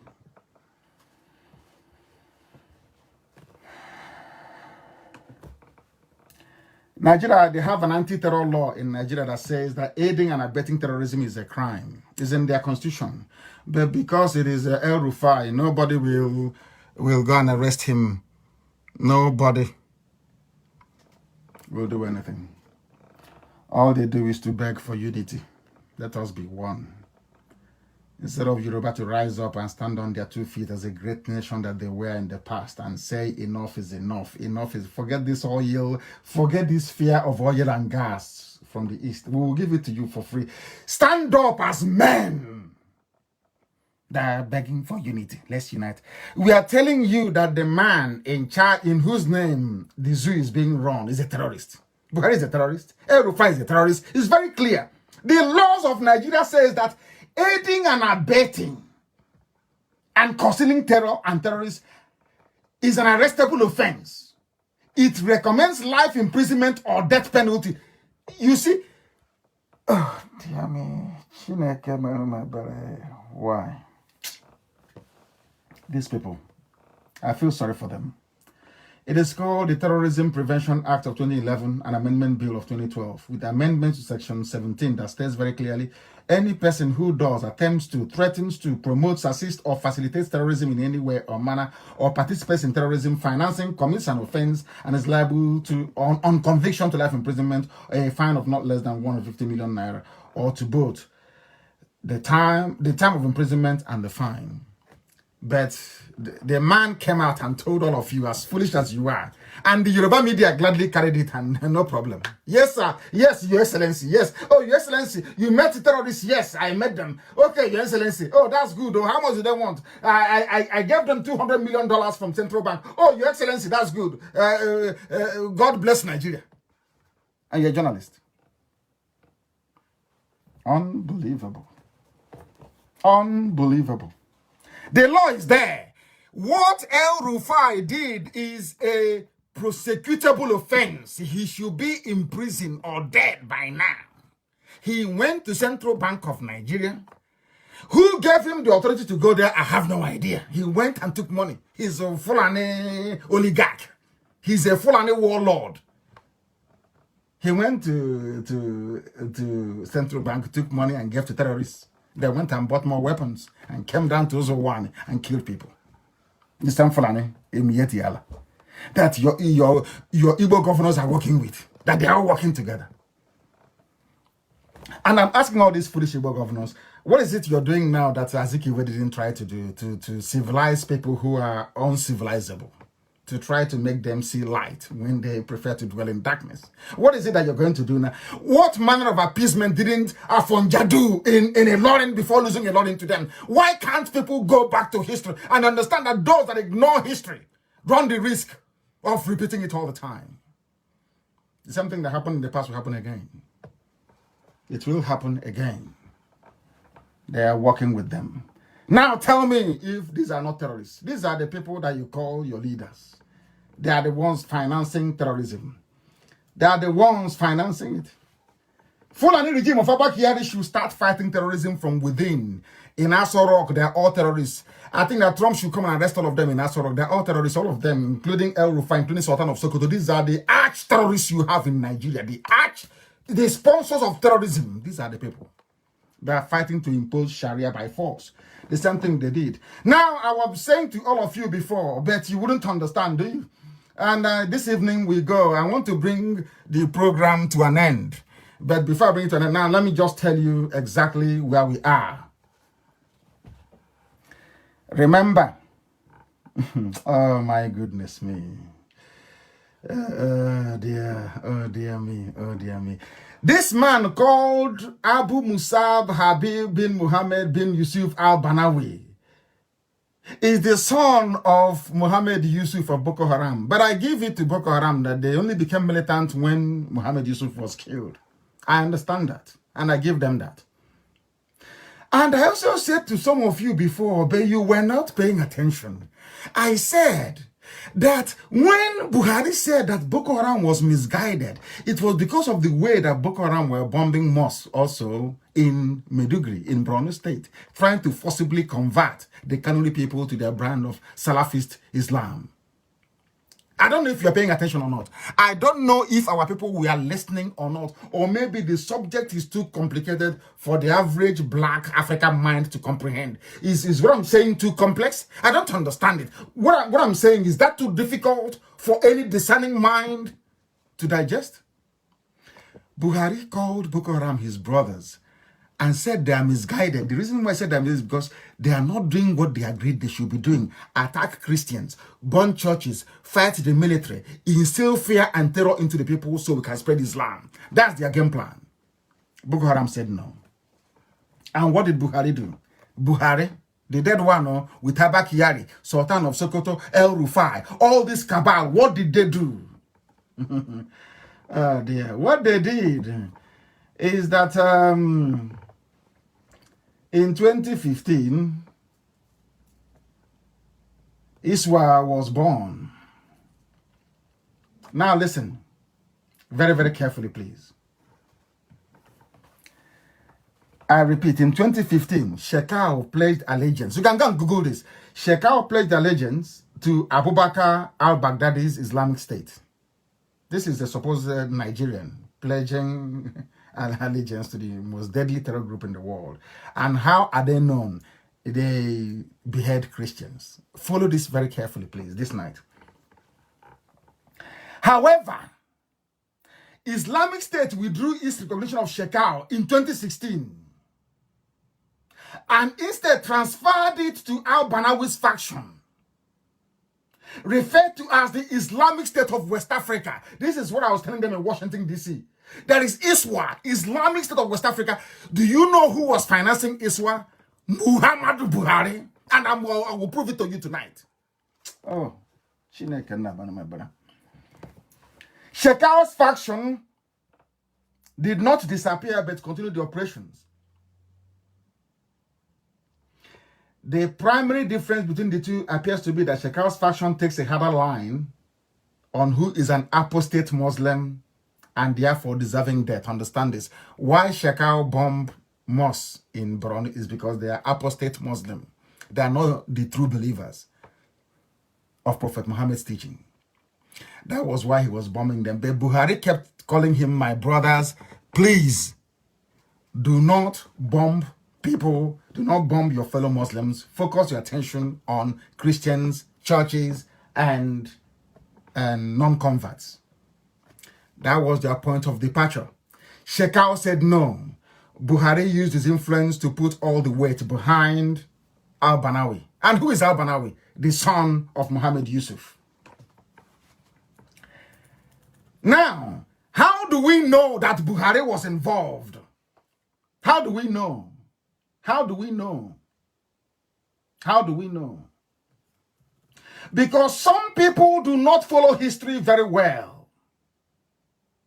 They killed 15 aid workers in the north, Islamic State in West Africa, and al-Banawi was a wanted man. Wanted man, hunted by the army. The USA came in looking for him.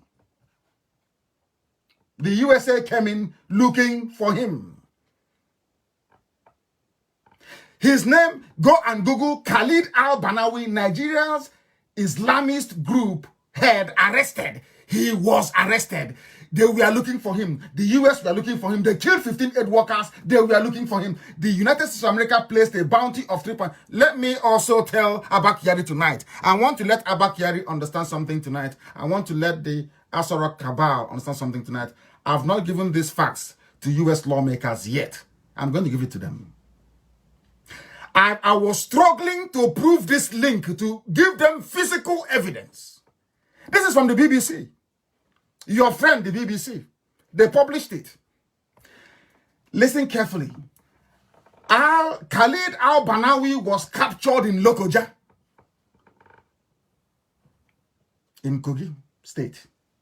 The United States government placed a bounty of $5 million on his head after branding him one of the three Nigeria's specially designated global terrorists in 2015. Sorry, in 2012. Understand this. Because they broke away from Boko Haram. It is here. Ansaru is a splinter group of Nigeria's largest jihadist group. Not a terrorist, a jihadist group. Boko Haram, known for kidnapping foreigners. Security agents, listen very carefully, ideologically aligned, everything I tell you is correct, ideologically aligned to Al-Qaeda in the Islamic Maghreb. Buhari took them out of Al-Qaeda and placed them in the more deadly ISIS that believes in killing only Christians. I'm giving you facts and figures. Al-Banawi, when he came out, he was with Al-Qaeda in the Maghreb. Buhari brought him out of Al-Qaeda in the Maghreb and used him to try to split Boko Haram into two, so that Muslims will stop being the focus of the attack. They should focus on Christians. Fact and figures here being confirmed by BBC of all people. They carried out an attack in 2012 in Abuja and freed dozens of their inmates. They made a breakthrough on a particular Friday when al-Banawi was arrested in Lokoja. He is among the top terrorists He's among the top terrorists wanted all over the world. A top terrorist wanted all over the world. Now you're going to be shocked as to what happened next.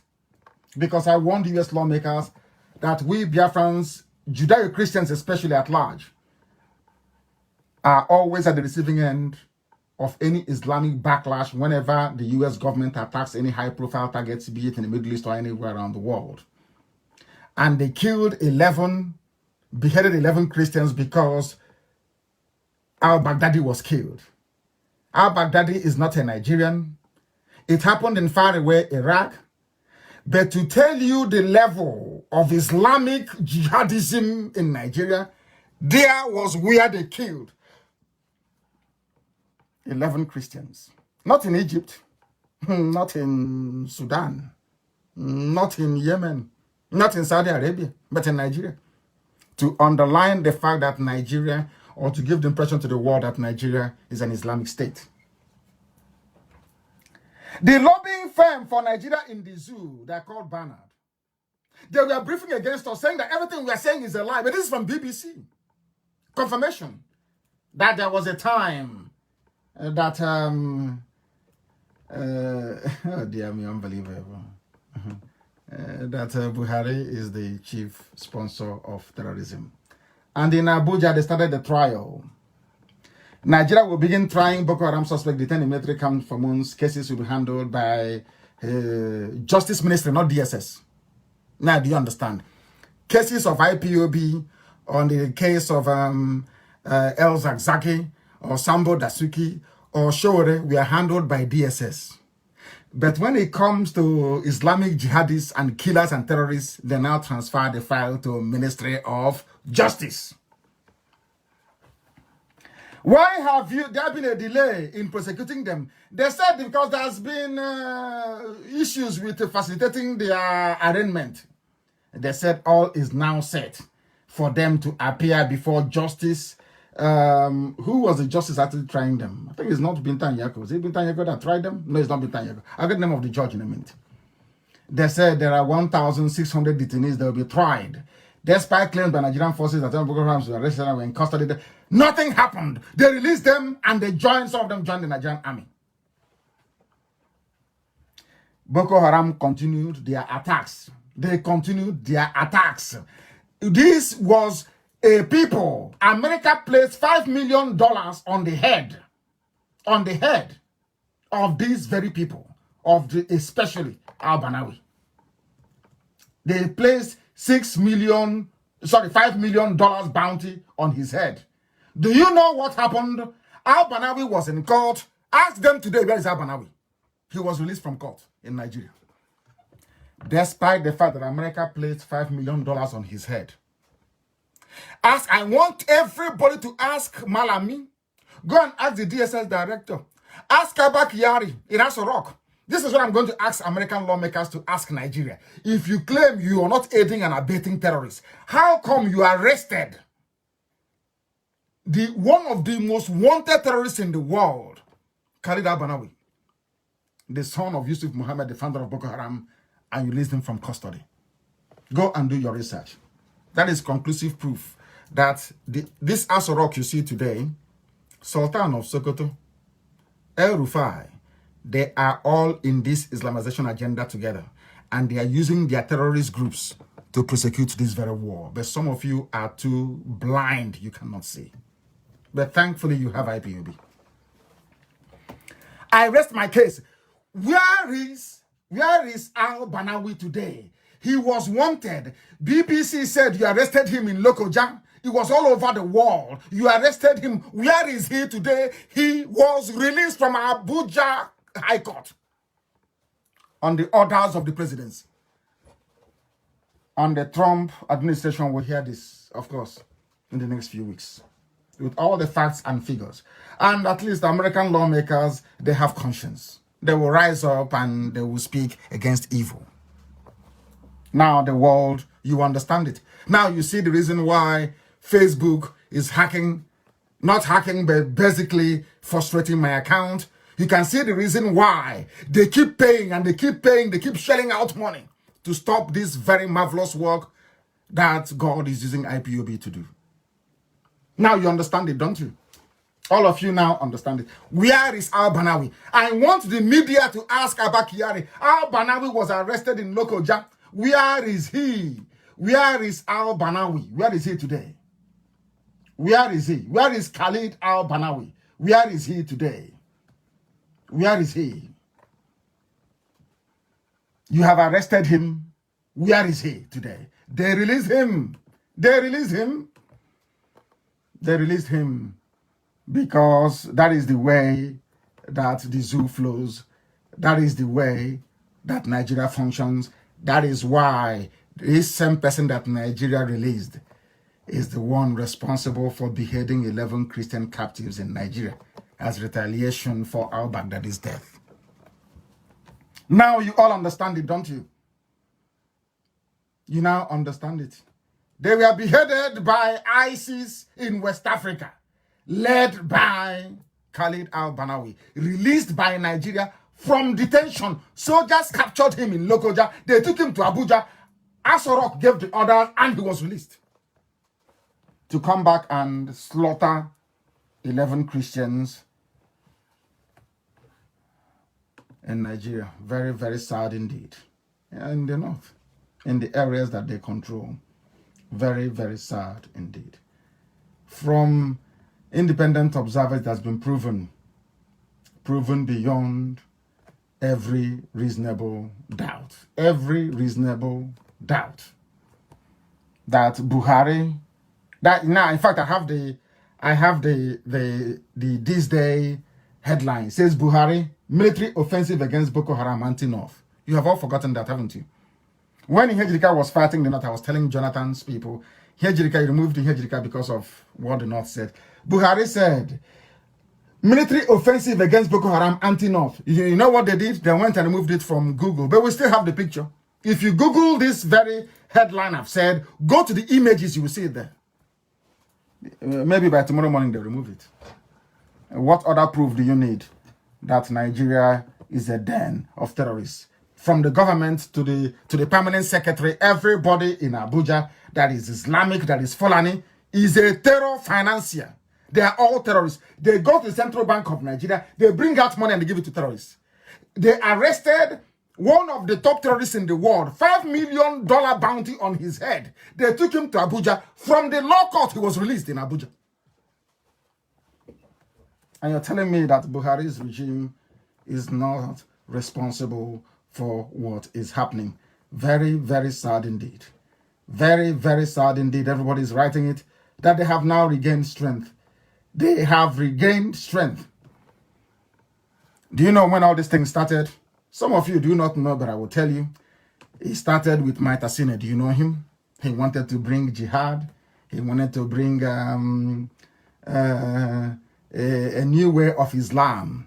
And do you know the funniest thing? At the height of Maitasine, Buhari was the chief of army staff. He didn't do anything. The same way now he's deploying troops everywhere, killing innocent people. He never deployed troops against Maitasine. Buhari took over power in 1983. Maitasine kept killing people till 1985. It was only when Buhari left that Babangida's regime dealt with Maitasine. What was Maitasine doing? The same thing. The same thing. Killing of Christians. He killed 4,177 people in Kanu. Non-Muslims in Kanu. 4,177. Who was the chief of army staff then? Buhari. Buhari took over power in 1983. Buhari, did he stop Maitasine? No. He never mobilized against them. Because they are doing the work of Islam, the work of Ahmadu Bello, the work of Othman Danfodio. Now, do you see the way they roll in the north? Every decade, oh my goodness, every regime, this man is always death, killing of people. And some people call him Jubri, Mr. President, in the name of Buhari. I mean, Mr. President. We have the facts and the figures. You can't lie.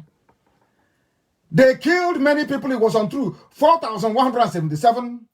Where did they kill us? They killed them in Kanu. 4,177 dead in Kanu. In October of 1982, a new uprising broke out in Bulumkutu, near Medugri. They killed 3,350 people. They also went to a place called Rigasa village near Kaduna. There, they killed 1,000 people. In April of 1985, there was yet another uprising in Gombe, Bauchi State, where over 100 people were killed by Maitasine. Maitasine was a sect founded by one Muhammad Marwa. You know, Buba Marwa, the former governor of Lagos State. You know, I told you that they don't have fathers. They say, what they call us, this Alamajiri, I've forgotten what they call us. Baby factory. I love that. In the north, when they give birth to them, they have no father. You know the Alamajiri. Anywhere you're born, you answer the name of that place. If they're born in Sokoto, you answer that in Sokoto. If they're born, you don't have any father, you answer Alhaji, because there is no father. They're born you in Marawa, you answer Marawa. They're born you in Tafawa Balewa. Some of you don't know Tafawa Balewa is a village. They're born you in Tafawa Balewa, you answer, your name is Tafawa Balewa. They're born you in Katsina, no father, you answer Ottoman Katsina. That is how they are in the north. No father. This one, his name is Muhammad Marawa. His nickname was Maitasine. Who did they kill? How many families in Biafra land lost people in the north as a result of this? And who was chief of army staff then, as Burata is doing now, flexing his tiny wings? It was Buhari. He did nothing. He did not mobilize against them.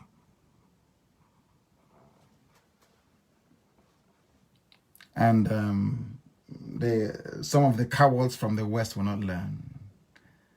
Maybe the Yoruba papers, they thought if they protect this man long enough, they will get the benefits of governance from them. But everybody's being swallowed up. Everybody. You can see the way they walk. You think you're free? You are deluded. This was how it started. So the support that Buhari and his people always lent to extremist groups did not start today. That was why they released al-Banawi from detention after being placed on the most wanted list in America as a terrorist for killing 15 aid workers. That person that Buhari's regime, Abba Kyari, released from detention Christmas Eve, they beheaded 11 Christians. I have my facts and my figures to establish a collusion between Asorok and all the terror groups in Nigeria. Facts which they themselves can never, ever, ever deny. The question that I want the new U.S. ambassador to ask the cabal in Asorok, Abba Kyari, Jubril al-Sudani, representing Buhari, who is now dead, is how intercepting bags of rice in Ebonyi State is the effective use of the millions of U.S. military aid when Fulani terrorists are wreaking havoc in the north. They are seizing bags of rice in Ebonyi. Fulani terrorists are in Ebonyi State killing, raping, and killing people. They say it's Operation Egweke to check IPOB. And for once, as I said before, Khan is now beginning to say something. They said to the Sultan, speak up against persecution of Christians or you shut up. That's how they should be talking. Not any time the Sultan speaks, they fall over themselves like a bunch of idiots. And why is it that the zoo is struggling to defeat Boko Haram? Analysis by the Financial Times, they are struggling because the government of Nigeria is Boko Haram. The government of Nigeria is ISIS in West Africa. They are terrorists who are in power. They are jihadists. They have come to spread Islam. There is nothing anybody can do about that. That is a fact of life. That is a fact of life. That was why they released Khalid al-Banawi from detention. That is also a known fact, which they themselves can never, ever deny. How can they defeat Boko Haram or the menace of terrorism when most of their personnel and equipment are in peaceful Biafra land? Roadblocks everywhere. I was told that Calabar today, everywhere in Calabar, there is roadblock. Everywhere in Calabar today, there is roadblock. What they are doing, nobody knows. That is the way they are. That is the way they function. That is the way these people are. Fulani headsmen who raped a boy woman to death. Google it if you want. Fulani headsman who raped a boy woman to death says, I only did 1 round. In Ebonyi State. Do you think a Biafran can go to Katsina and rape a Fulani woman to death? What will happen? They will kill everybody in the north. But this is what Dave Umahi brought to you people. As I warned you that those your governors, they will destroy all of you. You didn't listen. Is it not happening now? Is it not happening now? How can they defeat terrorism when all the military checkpoints in Biafra land is manned by the army from the north? How can they defeat terrorism? Everywhere. From Orok Junction to Atimbo by Edim bus stop, everywhere across Calabar. But the Fulani will say to them, oh, we are one Nigerians, don't let the Igbos dominate you. They will come to dominate you. But you are there, paving the way for Fulani terror, for wave after wave of Fulani terrorism to come in and destroy and decimate the people. Unbelievable. Unbelievable. But we must speak the truth. Because things are happening that people never ever before believed will happen. Because those who are in power in Nigeria are the ones who are sponsoring the terrorists. They are the ones who are making sure that the zoo falls under the relentless onslaught of jihadists from across the whole of West Africa. From across the whole of West Africa. They chased Jonathan away from office, and very cowardly he surrendered without a fight. Now look at what is happening. Look at what is happening. Even Financial Times acknowledged that ISWAP, which is Islamic State in West Africa province, is led by al-Banawi. He is backed by ISIS and has focused on winning over Muslim civilians while targeting the military. Exactly what I told you many months ago. Exactly what I told you. That was what they did. Buhari said to Shekau, stop attacking mosques. Shekau said no. He was attacking apostates. That's non-true believers of Islam. That although they are Muslims, they are not true believers. Banawi said no. Asorok, you say today, you call it the seat of power, your seat of presidency. They decided to fund al-Banawi to start killing Christians and fighting soldiers. And it is here, confirmed by Financial Times of London. Everything I tell you is the truth. Everything I tell you is the truth. They said they have vast ungoverned spaces in the north of Nigeria. But they are in Biafra land, mounting roadblocks. Mounting road on a daily basis. On a daily basis. And that is why they steal. They said their Minister of Defense have stolen money. Fulani. Thieves they are. They want to tell you, oh, we are fighting corruption. We are fighting corruption. They have stolen money. They have stolen money. And you will not hear them complain. You will not hear them say anyone will go to jail. No, it's Orji Zokal that they know. Because I warned Orji Zokal and he wouldn't listen. The same way that I'm warning them. Look at the Shomole today. They've kicked him to the curb. They say Buhari has come under, of course, Jubril has come under heavy criticism for failure to act in the alleged indictment of the Minister of Defense, Bashir Magashi, Fulani, criminals they are, Omar Diko, thieves, Ibrahim Taher of Nitel in those days, Minister of Communication. Have they forgotten? These are arch criminals, looters, grade 1 looters. They can never go to jail. They are Fulani. When I go outside and they say, oh, it's a war against terrorism. War against terrorism. Unbelievable. Unbelievable. Unbelievable. Unbelievable. And this is what Facebook is covering. That is why they are fighting me. That is why they go and help the zoo set up fake accounts to come and be attacking me. And I love it anyway. It makes us a lot more stronger. A lot more stronger. Magashi is a rogue. He's Fulani and he's a thief and he's in the government of terrorists. for terrorists and by terrorists. That is the way. That is the way they are. That is the way they deceive some of you. But fortunately, they can never ever deceive us. Not now, not tomorrow, not ever. They can deceive you if you like. They go and they reject Christians in the north. It is very clear for all to see. It is very clear for all to see. The CJN gunmen attacked Jonathan's residence, while the person that claimed it is Jonathan's cousin, Bless Kanu, over Ihejrika. Dear. Oh, dear me. They called me a liar. Said, you're a liar. And they went to go and kill Jonathan. And he shut up.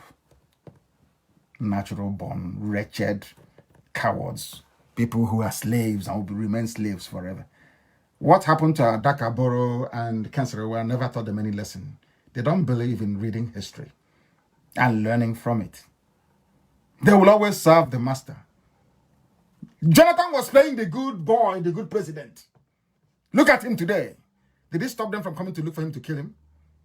Jonathan fought for an APC candidate in Bayelsa. APC candidate in Bayelsa. He was the PDP president. He fought for APC candidate. Did that stop them from coming to look for him to kill him? And you're talking, I don't know, the name didn't even sound Biafran, so I didn't want to respond. The fool had a slave name that I cannot dignify with a response. They came to Jonathan's house and he's asking them to investigate. He's asking Alamajri to investigate themselves.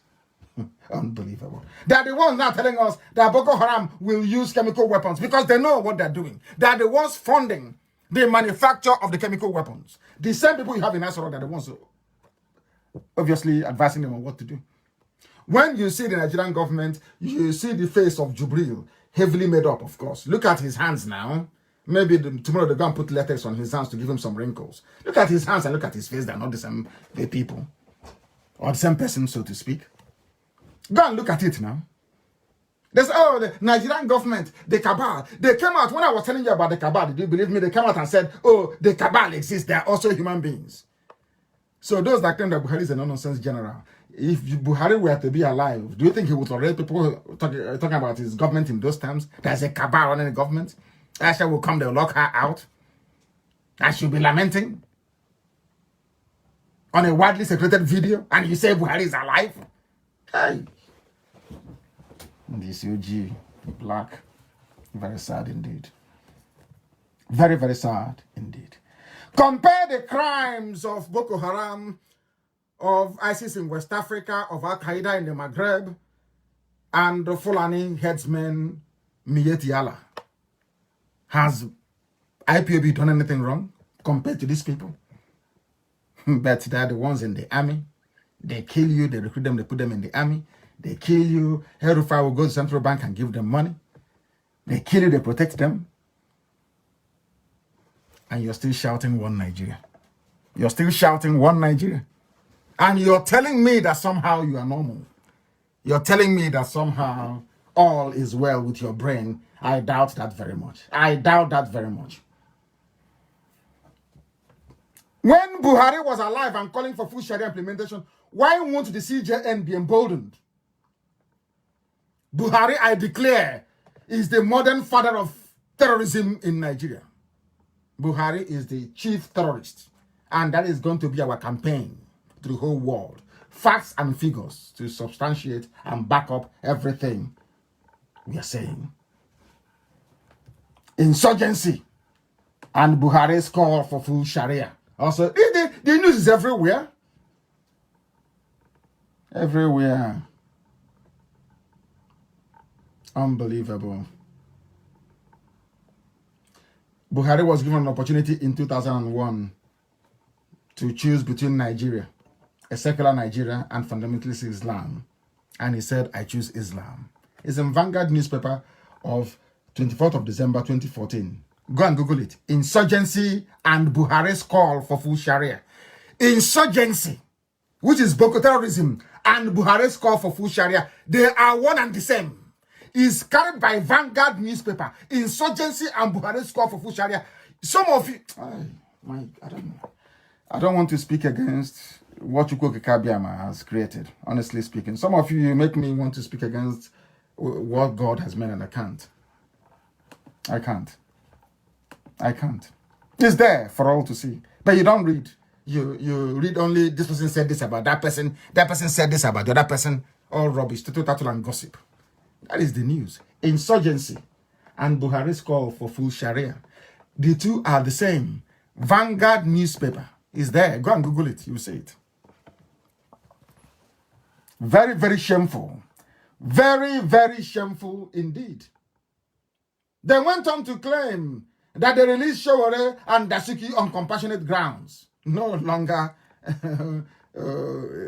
by the rule of law or what the court said.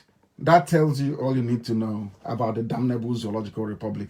That tells you all you need to know about those people who are there. Everything I've told you has come to pass. I think somebody actually did me, I wouldn't say did me a favor. I think it's Oluchi Enyinna of TBRV. Did me a very big favor by compiling some of my quotes. This one was on the 6th of February 2014. As I told you, as their campaigning for elections is all there. I think it was on the 12th of October 2014. 6th of November 2014, December the 2nd, 2014, 16th of January 2015, 15th January again, 2015. These are the quotes that I made about what is going to happen to the zoo. Everything has come to pass. Everything has come to pass. And this is, as I said, this newfound courage by Christian Association of the Zoo. I welcome it. You know, it's called the National Christian Elders Forum. Killing of 11 Christians. Hey, I love this. At last, people who agree with me. Killing of 11, this is by Vanguard. Please go and Google it. Killing of 11 Christians. Blame Buhari, Sultan, for Islamic State in West Africa. Boko Haram's audacity. I end my case here. So people can now see. Christian elders, they can now hear. They can now see what we have seen long time ago. This was the December the 30th, 2019. This summarizes everything. Killing of 11 Christians by the National Christian Elders Forum. They're saying the killing of 11 Christians. Blame it on Buhari, Sultan of Sokoto, for the audacity of the terrorists. Exactly what I've been telling you from time. It should be segregated everywhere, as a matter of fact. Everywhere. Blame them for it. Blame them for it. He said that the Muhammadu Buhari, Sultan of Sokoto, Saad Abubakar, should be held responsible for the audacity, expansion, and unbridled atrocities of the Islamic State of West Africa province, ISWAP, Boko Haram, and headsmen in the country. What else do you want me to say? What else do you want me to say? Amaka, make sure this is secreted everywhere, raw, so the world can read it. That humanity may read it. Christian elders are now speaking. They are now waking up. And what the solution is not restructuring. The solution is not one Nigeria, because they have this jihad. Since 1804, they have been planning this jihad since 1804, and they will never rest until they accomplish it. Never, ever rest. Never. They can never rest until it's accomplished. It's accomplished. Unbelievable. Unbelievable. Everything I've been saying, they have now confirmed it to show you that what Radio Biafra is doing is immense. Immense work. When I say to blame those people, they don't understand. They're the ones that give them impetus. When El Rufai will go to the CBN, Central Bank of Nigeria, collect for a hard currency and give to terrorists, what do you expect those terrorists to do? To down their tools? Of course not. They'll continue killing. They'll continue killing. When we warned the whole world that the Asoro cabal is all over the place, that the worst person terrorism, some of you did not believe us. It was carried by the Sun newspaper. That was a long time ago, almost 8 months ago, when we said that we told the world that the judiciary does Asoro cabal's bidding against the common man. They didn't believe us until they held Showore. And then the whole world discovered that what IPOB is saying is not propaganda after all. It is the truth. We didn't allege. We told them the judiciary does what cabal says. That is why Bintanya could have now released the husband and the son, because she did for them what they had hoped for. That's where we are. That is the zoo for you. That's the zoo for you. We must continue. The time now is a minute. It's a minute to 10, isn't it? In Biafra land. That means we've been on air now for nearly 4 hours, if I'm not mistaken. For nearly 4 hours, if I am not mistaken. This is a live presentation from Radio Biafra. This evening is a live address on the eve of New Year to the whole world. We are preaching the truth, the link between those who are ruling Nigeria and terrorists. The Fulani rulers of Nigeria are all terrorists. Just don't take it from me. Even the Christian Elders Forum in Nigeria have now confirmed it. They now agree also they have a cabal who is ruling the zoo, that it is not Buhari who is in charge, but the cabal. Because Garabashi, who came on the Fulani Janjaweed news channel, Channels TV, and said it openly, that those people who are the cabals, that they are respectable Nigerians, respectable jihadists. That's who they are. Very, very sad indeed. That is why I should say they can sack anybody they want at will. They can disgrace Osibajo. They can humiliate him as much as they like.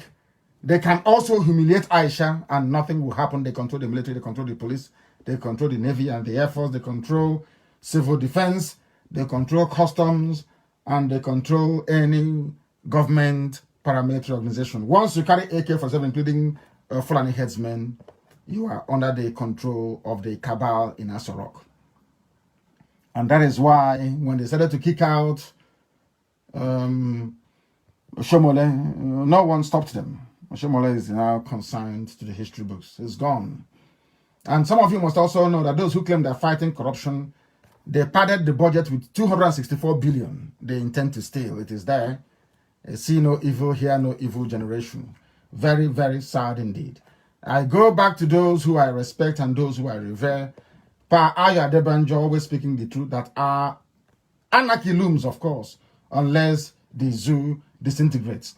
Talking about restructuring is not going to help matters at this point in time, because they will never ever agree to it. They will never ever agree to it. They will never ever agree to it. We are fighting to be free, to liberate everybody else in the process. Those who want to work with us can work with us. Even the Sultan is saying, don't provoke us to take up arms. Provoke you. You are the one ruling Nigeria. You are the one killing people. And you're even complaining again that you want to take up arms. That's so no one will call him for questioning. If it's any other person saying this, they will say DSS is inviting you for questioning to come and clarify what you said, but not the Sultan, because they are all terrorists.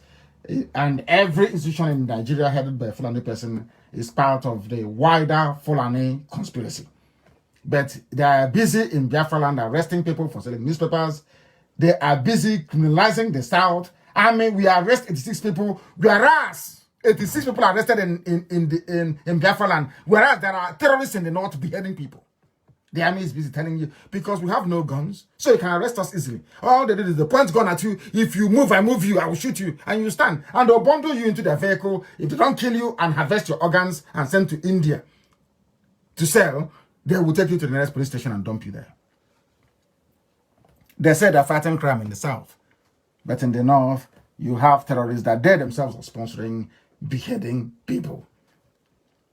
Jonathan said that those attacked his home must be prosecuted. I don't know who he's talking to. I don't know the world that he actually inhabits. Very, very sad indeed.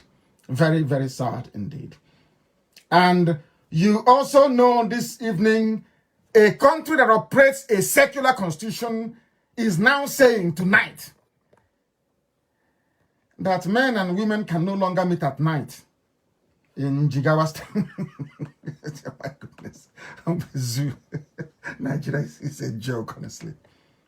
Go and Google it. It's there. It's today's news from Premium Times. It's a Fulani paper anyway. Jigawa local government bans men, women from meeting at night. It's part of the Sharia in a secular country that says that everybody has the right to freedom of assembly.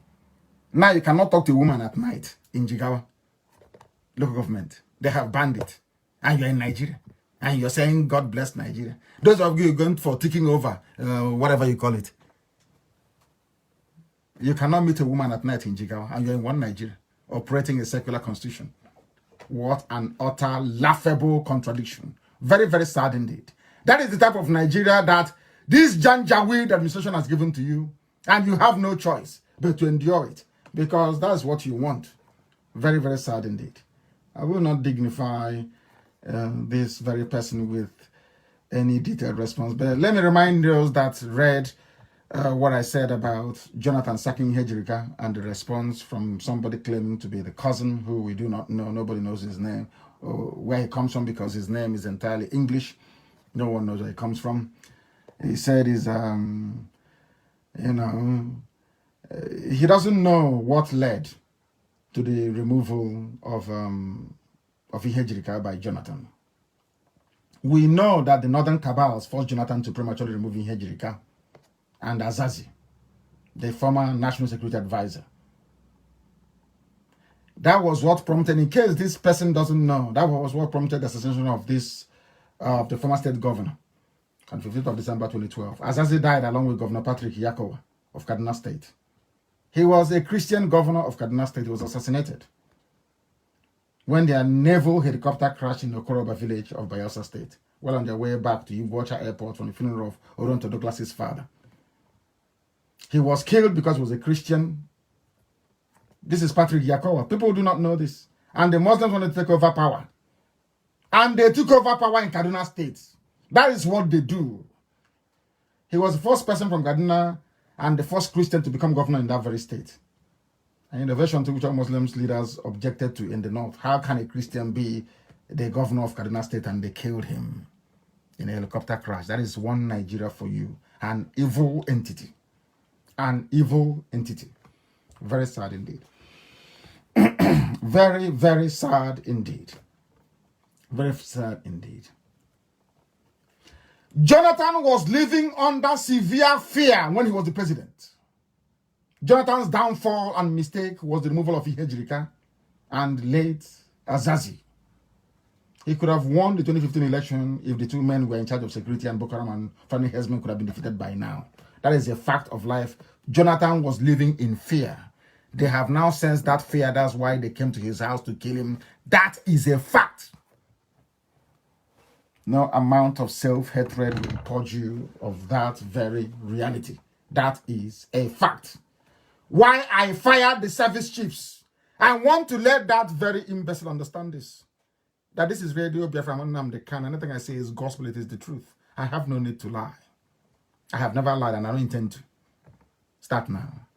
So, mouthing all that rubbish to please DSS didn't stop them from going to kill Jonathan. You must understand that very clearly. Jonathan sacked Ihejrika. It was contained in Vanguard newspaper. Go and Google it. Why I fired. He didn't say why they resigned. Why I fired service chiefs by Jonathan. Jonathan was a coward. He fired the service chiefs at the instigation of the North, the Northern Cabal. They forced him to. War against Boko Haram is war against the North. Buhari said so. Sultan of Sokoto was upset with Ihejrika for making huge advances against Boko Haram. So, very cowardly and foolishly, Jonathan removed the Chief of Defense Staff, Ola Ibrahim, who is not from the North, I think he's Yoruba man. He removed Lieutenant General Azubike Ihejrika, Chief of Army Staff, and also the Chief of Army Staff, then, and Chief of Naval Staff, Dele Ezoba, was removed, replaced by Northerners. Simple as that. If that is not cowardice, I don't know what is. It didn't stop Obama from removing him from office, did he? You don't go pleasing the North and hoping they will love you. That means you're a very stupid person. Very, very stupid person indeed. And with that, this very evening, there are many of them. Go and read up on them. How Jonathan sacked these people. It is very clear for the whole world to see. This is Radio Biafra. You have joined us this evening and we have brought you this very gospel. And we are wishing you, for those of you who adhere to the Gregorian calendar, I must also tell you that this calendar that you're adhering to, sometime, I think it was in 1472, the then Pope Gregory, removed 12 days from the calendar in order to make sure that Christmas falls every December, every winter. Do you understand that? Now, I don't want to go into that because some of you may be too much for you to absorb. But what you're following is called the Gregorian calendar. It's not the calendar of nature, but all the same, I wish you a very happy new year wherever you are around the world, and especially those who believe in the truth. May the truth and the light that it represents always find you. And from me, from here this very evening, on a day where we have demonstrated our unalloyed devotion to the worship of Elohim, that Biafra, we state, very categorically and equivocally, is our religion. Here on Radio Biafra is where we worship because Chukwukika Biama is our God. From me, from here, good evening and Happy New Year.